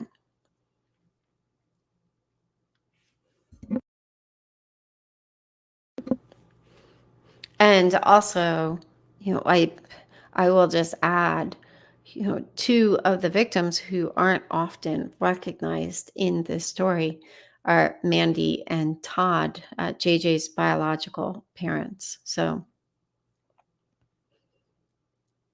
uh, Jane Doe asked, what did or does Barry Cox do for a living? And thank you for your, oh, thank you. Thank you for your kind words. He was in estate planning, insurance. I mean, this was a pretty solid Cox tradition, and even their significant others would join this family business. I know Joe did it for a while. Brandon Boudreaux, Charles. So it's not just a family business, and it is very profitable. But yeah. But then I think his license was taken away. I think with the whole IRS, the tax thing, or maybe it was when he, um, like, he was representing himself as an attorney. There was something that, there's an allegation that his license was taken away, and that then um, Janice got her license and was apparently practicing through him. And this might have come from Steve Cope. I'm not sure. So, yeah, I'm looking to see. He made some pretty serious allegations about Barry. Um,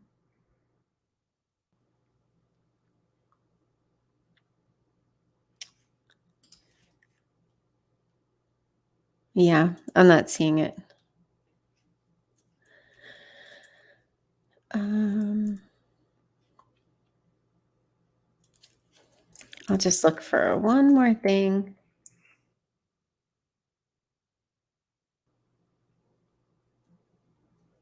Yeah, there are too many references to license. Okay, yeah, I don't know. If memory serves me. Okay.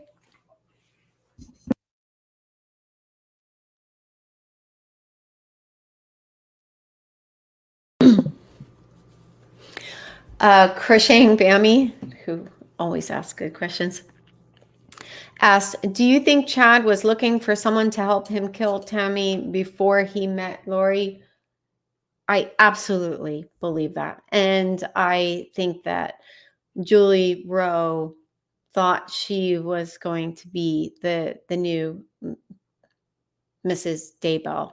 And I think that's why she also had these prophecies. And there was talk that they had, there was a report, and this I think was actually from Julie Rowe, that they had talked about, like, do you still think that that Tammy's going to die? And they both still felt like she was going to die. So um yeah, there are a lot of messed up elements to that whole side story. But yeah, I think Chad was shopping. And there was also a reference to, like, he oh yeah, I think it was in the infamous Reddit email. Let me see if I can pull that up. Um, but yeah, there was, and this was very clearly written by an insider. Um, but there was a reference to Julie. Yes, I found it. Let me share my screen. Um, So this is a little bit of background. The formatting of this is totally off. So when this was republished, like, all of the paragraph breaks were gone. That's why everything is just smashed together. So it says some of you might not know that they are active Mormons in the same or similar group as Julie Rowe or Suzanne Freeman. Oh, okay. This was the person who someone saw this on like an LDS site, or like an anti-LDS site. Forget the name of it, but it was like a forum or something. And and then it was taken down, but then someone republished it. So okay, and that was just like the person's, whoever republished it on Reddit, that was their intro. But it says here, let me zoom in for people who are on mobile devices.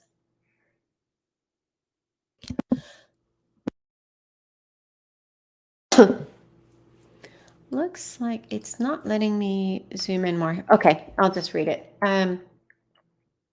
Chad makes a portal in Lori's closet so she can visit him At this time, Chad told Melanie he has no relationship interest in Julie Rowe. He had also previously said he didn't want anything to do with Suzanne Freeman. And then that was supposed to be a new sentence. But anyway, so this makes me wonder if Julie Rowe and Suzanne Freeman were both at one time contenders, because it did seem unusual that, like, and I don't know, maybe this was normal for Chad, but for him to actually go, I think there was an account that he actually went to Suzanne Freeman's home to interview her. And I think that was where he also learned of her near-death experience. And someone said he never published about having had a near-death experience until he published about Suzanne's. And I'm pretty sure that was Suzanne. So anyway, so for someone to even make this point that he wasn't interested in Julie or Suzanne, it could be him distancing themselves. Maybe he felt like they betrayed him in some way. But yeah, there was definitely a turf war between, like, this Arizona contingency, and Chad had an in with this group through Lori, and the contingency in Idaho. So yeah, I think in one of these documents, there's actually a reference to, like, the Arizona girls. Uh, yeah, I'm not sure where that was, but um, yeah, there was some. Oh, yeah, I found it. Wow, I did not think I was going to find that one. Yeah, I'll just share my screen anytime I can. Oh, I had never stopped sharing my screen. So, um, now this one I can zoom in more on for those of you on mobile. Okay, so this is Chad interacting with Zulema.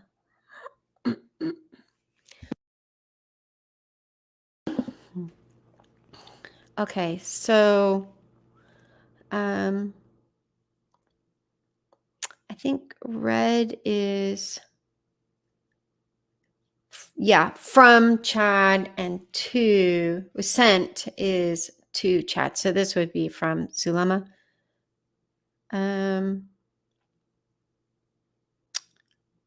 Okay. All right, so we'll start with Chad. I'm so happy at how quickly you're progressing and fulfilling your role in the Lord's kingdom. Lori told me that the wheat item was from Sean. That's funny. He should have left some sort of explanation. The wheat. Oh my gosh, that was a very, very strange detail, but I won't get too off topic here. I know the Savior is very grateful for you, and you are a very powerful spiritual warrior. I'm glad we're on the same team. So clearly, Chad is, greasing the axle here, because they need all the help that they can get. So Zulema said, I'm feeling blessed and humbled by what's happened in the last 2 weeks. Things seem to be going so fast. Keith worked with Julie Rowe. Keith asked me to help with Julie's energy conference in May and attend it for free. I didn't get a good feeling about it. What do you think? And this is what Zulema would just do to curry Chad's favor and to ingratiate herself in this, tightly knit group. She would ask Chad for his opinion and his counsel on things that she was already pretty resolute about. But Chad said, I wouldn't go. I don't think any of our group is planning on going. Something isn't quite right with Julie right now. I would avoid talking to Keith too. He is her spy. Julie is very curious about my involvement with the Arizona girls, but I haven't told her anything about you, Melanie, or Lori. She feels she has the right to control anyone she associates with, but you women have separate missions from hers. I'll just note that I think it's curious that he mentioned that. I mean, he's basically saying here that Julie has associated with someone from this group, and I have wondered if Lori had reached out to Julie at any point before meeting up with the Arizona group, but Julie, I think Julie said she had never met Lori or her kids. Anyway, hopefully by May you'll be doing much more amazing missions than helping at Julie's event. Zulema, I thought so. I felt it as soon as I received the text. Thank you for confirming that for me, Chad. Very good. You're awesome. All right, that's enough of that. Oh, shoot. I didn't. Well, I have to get used to this new indicator of sharing a screen. So I will just share it just for transparency. If anyone wants to take a screenshot of this. Okay, so it started here, and this interaction happened on March 3rd, 2019. So this was right around the time that Charles withdrew the divorce and took off for Houston. So anyway, it starts here, and this is their exchange. I'm just going to scroll through it. Okay. Thanks. Okay. I'll answer a few more, and then we'll call it a night.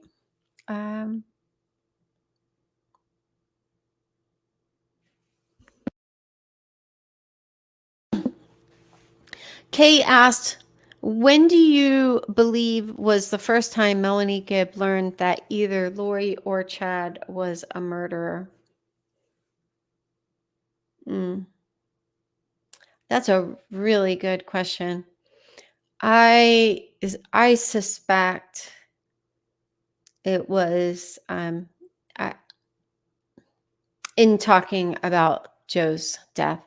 And the reason I say that is that Lori met Melanie Gibb right before sharing her testimony, and this was in early November 2018 in Melanie's home, and I shared that recording.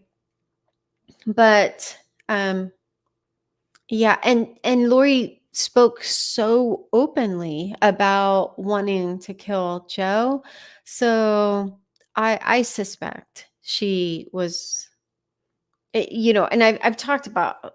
Well, let me back up. I've talked about how Lori does not have a filter, even in the live that I did last week, and some of the evidences that I saw of that in some of the bizarre claims that she made to me dating back to 2007.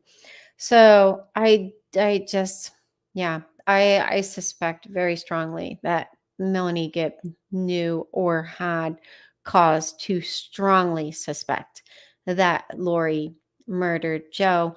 And we also know now that Lori took off for Hawaii after Joe was found. And she was also bragging to these friends in Hawaii that she had paid Alex to kill Joe. So,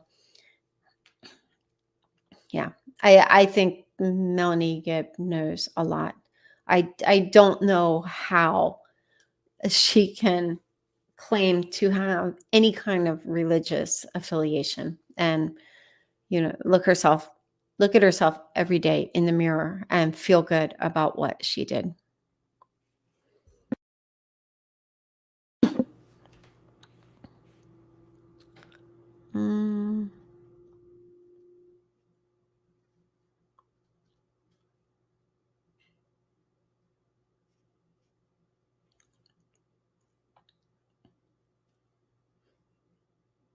Okay, let's see.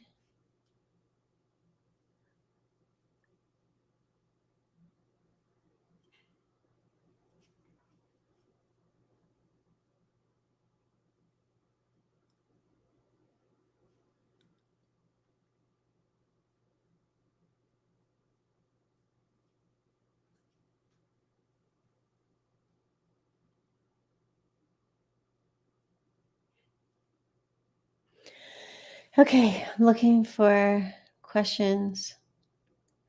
Jackie Russell asked, do you blame him or her? I'm assuming that is Chad or Lori. I blame both of them.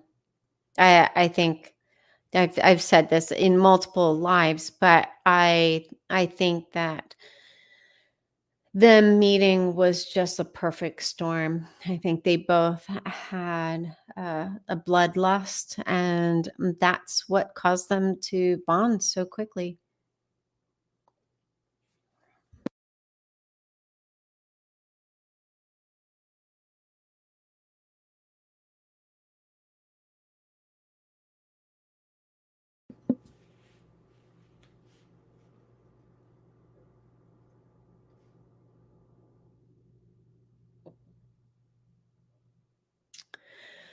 Yeah, so XX, um, I'll call you Dos Equis, asked, "Hi, Annie, do you think you will be able to cope mentally with all the evidence when it comes to court and hearing it said rather than written? Do you wrestle with hearing it?"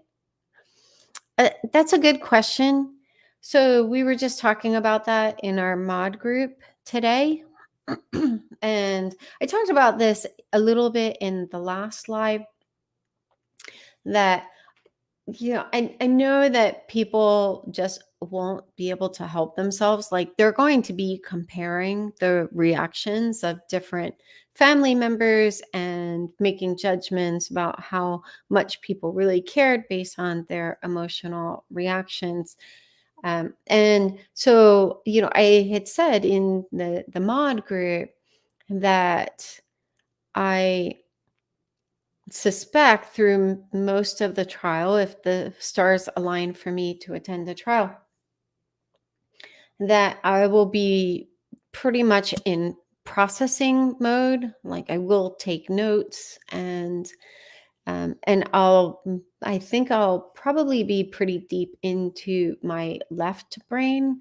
But someone did warn me, someone who has had experience with trials like this, that the thing that could trip me up is hearing, prior and these defense attorneys make light of these murders. And then, he's just so obnoxious. All I can see whenever I look at him is just Heat Miser, if you've ever seen that Christmas cartoon. And when Mark Means was on the case, they were like, what was it, heat miser and cold miser, or freeze miser, cold miser, I think. I mean, they were like, it was ridiculous. But anyway, so he's just so obnoxious that, yeah, I think that could be difficult. Yeah, I tend to process things pretty slowly and methodically. So, it's kind of like when I got back from Idaho, I felt like I was even like on the plane. I started to just kind of come unglued, and I was not surprised by it, but I was a little surprised that wasn't able to like make it all the way home. But I was also listening to like really lilting music, and I think that was a mistake. I think I'm gonna have to like listen to like rock or something. But anyway, so I don't know. I've never been through something like this before. So there's no doubt that the pictures will be especially difficult. I know, just even when like East Idaho News flew over Chad Daybell's property the day that the kids' remains were found. A bunch of us were like zooming in on these pictures, and there were a couple of things that I had zoomed in on, and I had a large monitor, and they were very, very disturbing. And so I know that I'm not going to be dealing with pixelated images that I'm like having to zoom in from a helicopter. These are actually going to be close-ups of the kids remains. And so yeah, I don't know. We will find out.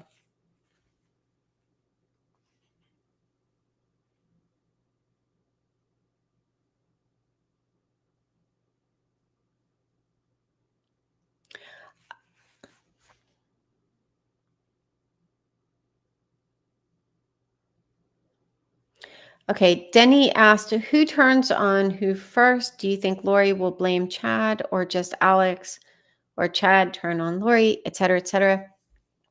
I mean, I think blame is going to go in all directions. The one thing that we get from Melanie that can't be refuted is that recording of Lori saying, not even Alex knows where JJ is. And I think it's going to be very difficult for Jim Archibald and his co-counsel to overcome that. So, I mean, it was almost like an excited utterance, and Lori just hadn't really thought that one through. So yeah, I mean, I think, yeah, I mean, it's going to be their job to blame everyone but their client. And I think there's pretty compelling evidence, just from what we've seen so far, that Alex was most likely the one um, who played a very key role in these murders. We don't know about Tammy. There are question marks. But yeah. Uh, but the fact is, Lori said not even Alex knew where JJ was. And the kids were found on Chad's property. So, and I'm sure, we know some of the details of where Alex's phone pinged. Oh, we don't know about Chad's. We don't have as many details, which we shouldn't. So I'm sure they also triangulated Chad's cell phone, and yeah, I mean, there will be the issue of how accurate is it, and I'm sure that Pryor will argue the accuracy. He already started to do that in the preliminary hearing.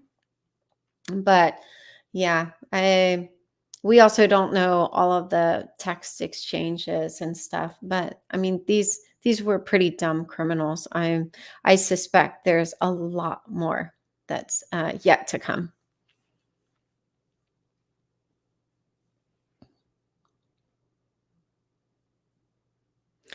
So one man's trash asked, do you feel the info leads to Lori being the instigator or Chad being the instigator of killing the kids? I personally believe this was Lori's idea. And Chad was willing to go along with it. I mean, that's just going on what I've seen from Lori, her petty vendettas. Now, I don't know when they actually decided to murder JJ.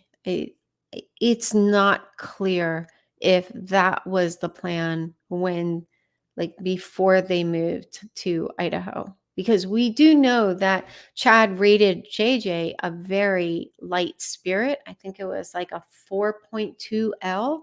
And he had said that the ratings higher than like four and higher, and that people with those ratings rarely turn to the other side. So here was an exception.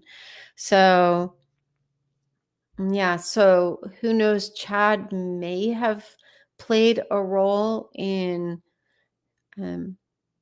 in the instigation of murdering JJ. Like when they moved up there, Chad might have had a difficult time with JJ. And JJ was certainly like unmedicated, and so Lori wasn't giving him any chances. But yeah, we just don't know.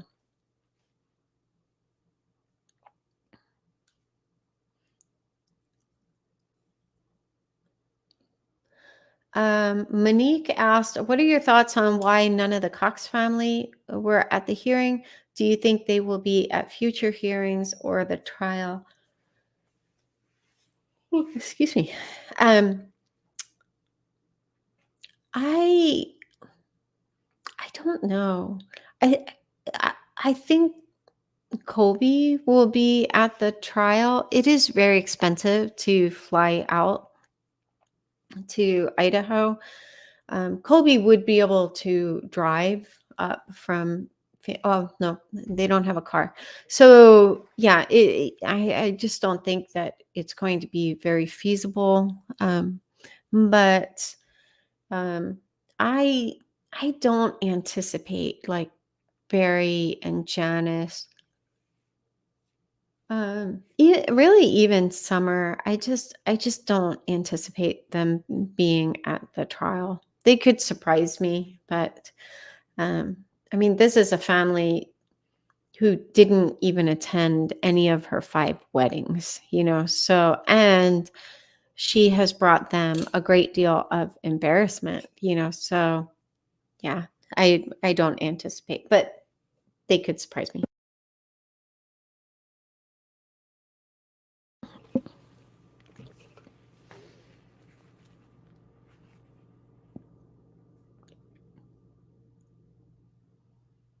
Oh, and Darlene asked in MG's interview, what was up with her rubbing of her nose, lying. I don't know. I do have allergies, so I feel a little hypocritical answering this, but I, I think like rubbing her nose aside, I think that overall she was in a very manic state. I think that she was very afraid. Because like now we know the the result of that interview. We know that she obviously wasn't arrested, but going into it, only Melanie knows how much Melanie is hiding. And I think with some of the things that were brought up in that interview, I think Melanie was very afraid. I think she felt trapped in some of her lies. I think she was also floating things to see if they had evidence of something to the contrary. And once or twice, she even hinted at, "Well, you probably already have this." And then it was just kind of like a pregnant pause, and they didn't give her the information. Excuse me. Yawning. They didn't give her the information that she was hoping for. But yeah, I think overall she was in a very manic state. Thank you, DC Babos. She made a comment about my glasses.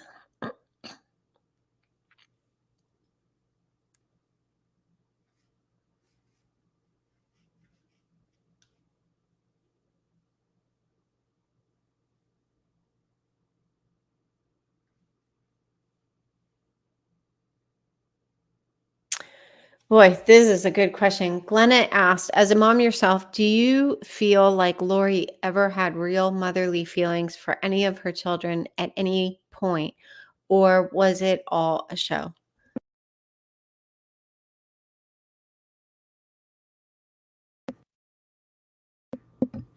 So I'm going to go a little one against the wind on this one and say, though I do believe that Lori had narcissistic tendencies that she most likely carried for, all or most of her life. Um, from the first time I met her, I mean, I definitely saw a very sincere love for Colby.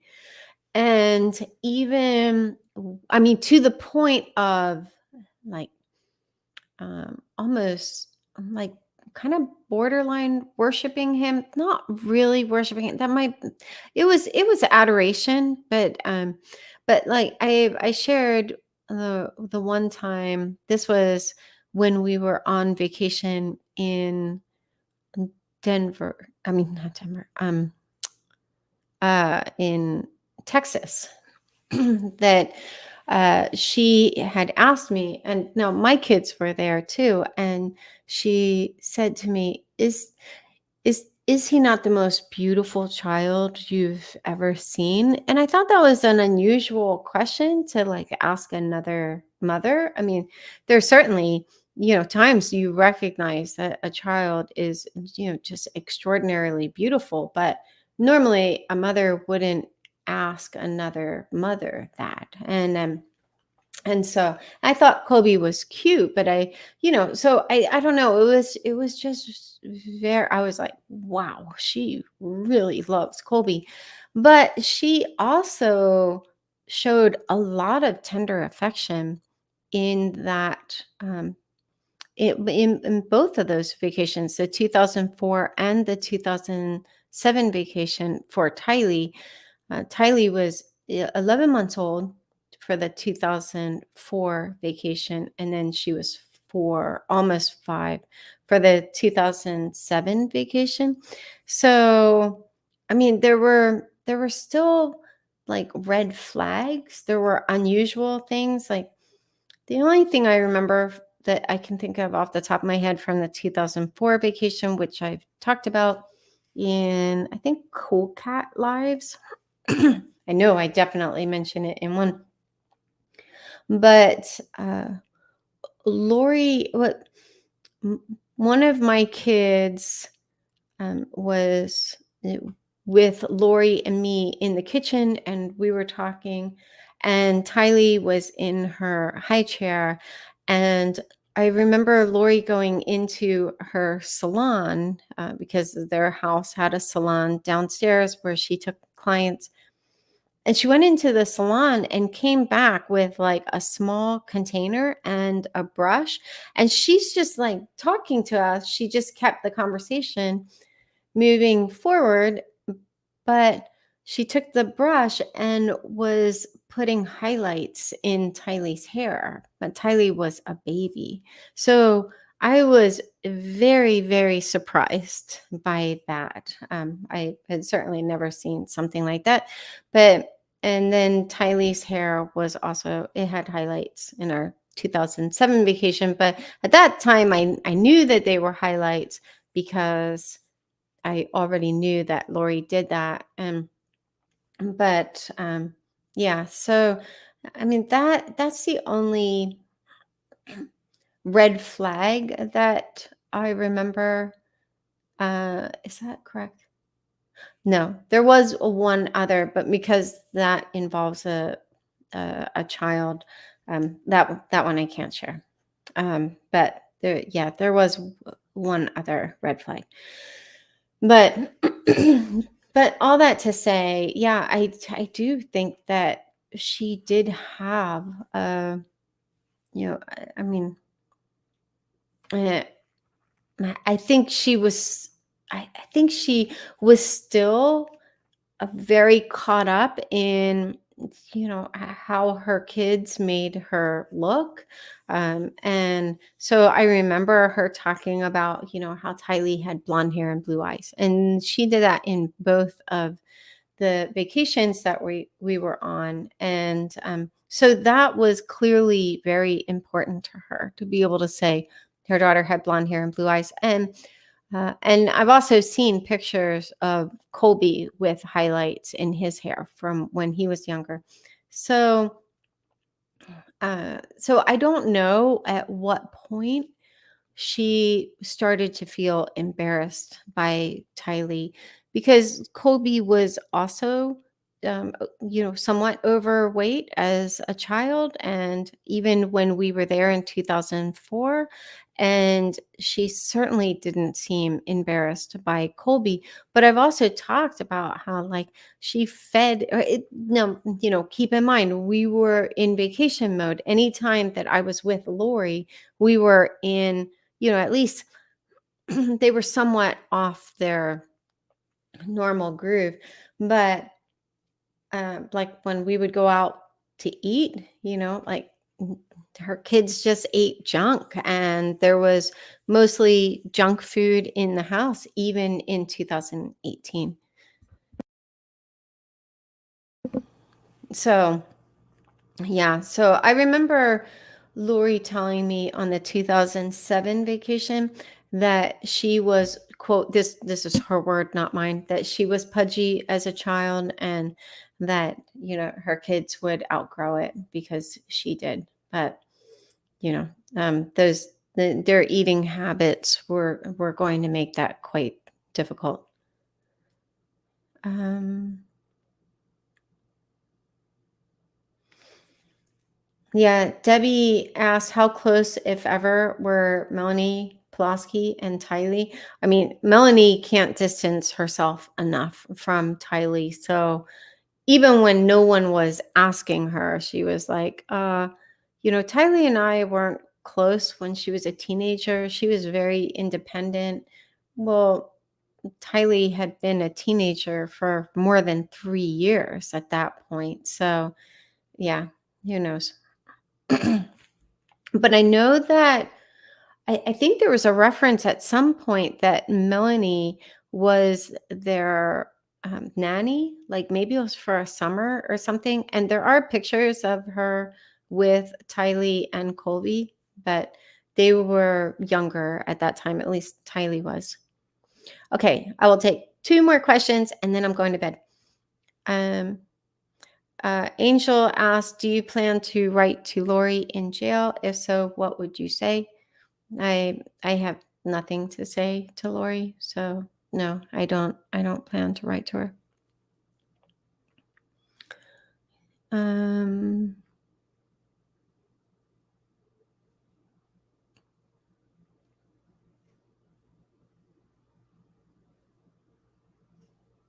yeah, now I'm at the no sound, you're muted. Sorry, guys.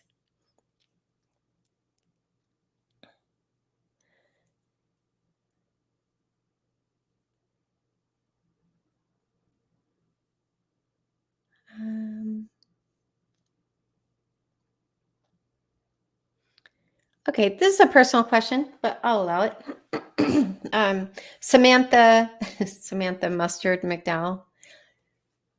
Okay, I got a little distracted by the mustard part because of Melanie. Anyway, yeah, she asked, "How are you coping?" I I am coping well. So yeah, it's there are I think since getting distance from 2020, that has helped a lot. So 2020 was definitely a very difficult year, and since just getting some space, like, it looks like we're probably not going to be getting any more FOIA docs for a while, until most likely until the trial, hopefully one trial out of Idaho. Um, so Yeah, so it's been nice to be able to come up for a breather, like when I got on the other side of reading all of them. But yeah, I do tend to rebound, 2020 aside, but there were also a lot of dynamics in 2020, because in 2020, this, yeah, I've described this case many times as like death by a thousand cuts. So it was just like this trickling of information. There was so much false information. There was a woman who claimed that she saw Tylee in like Nashville, and I mean, just all of these things. And I knew from her description of Tylee, I was like, let me just put you at ease.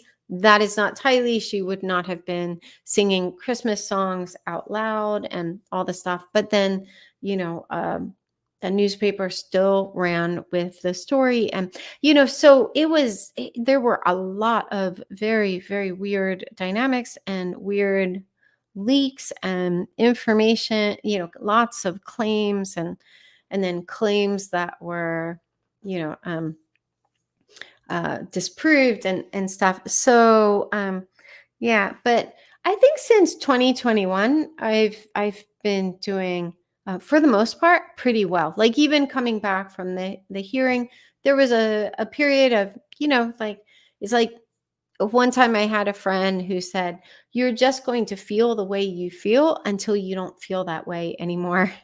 And for me, that model works so much better for me than the whole model of like a cyclical uh, model of grieving. Like you work through these different cycles of like denial. I've never experienced denial, but denial also isn't, it's just not something I tend to gravitate toward.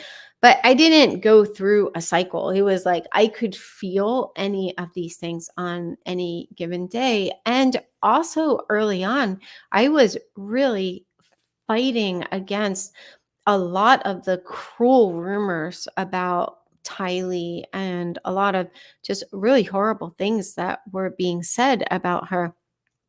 And fighting to keep her memory alive, but also to present facts. Like I never wanted to just go on the cloying side, because I also wanted to be responsible with how I handled information, and my credibility has been very, very important to me. So there have been times where I've had to take a step back and just kind of process, instead of like speaking out. And but yeah, so I think really starting about 2021, I started to feel much more recalibrated. And now, like, I think if the processing of the hearing is any indicator of, and it probably is not a good indicator of how I'll handle a trial, because this was,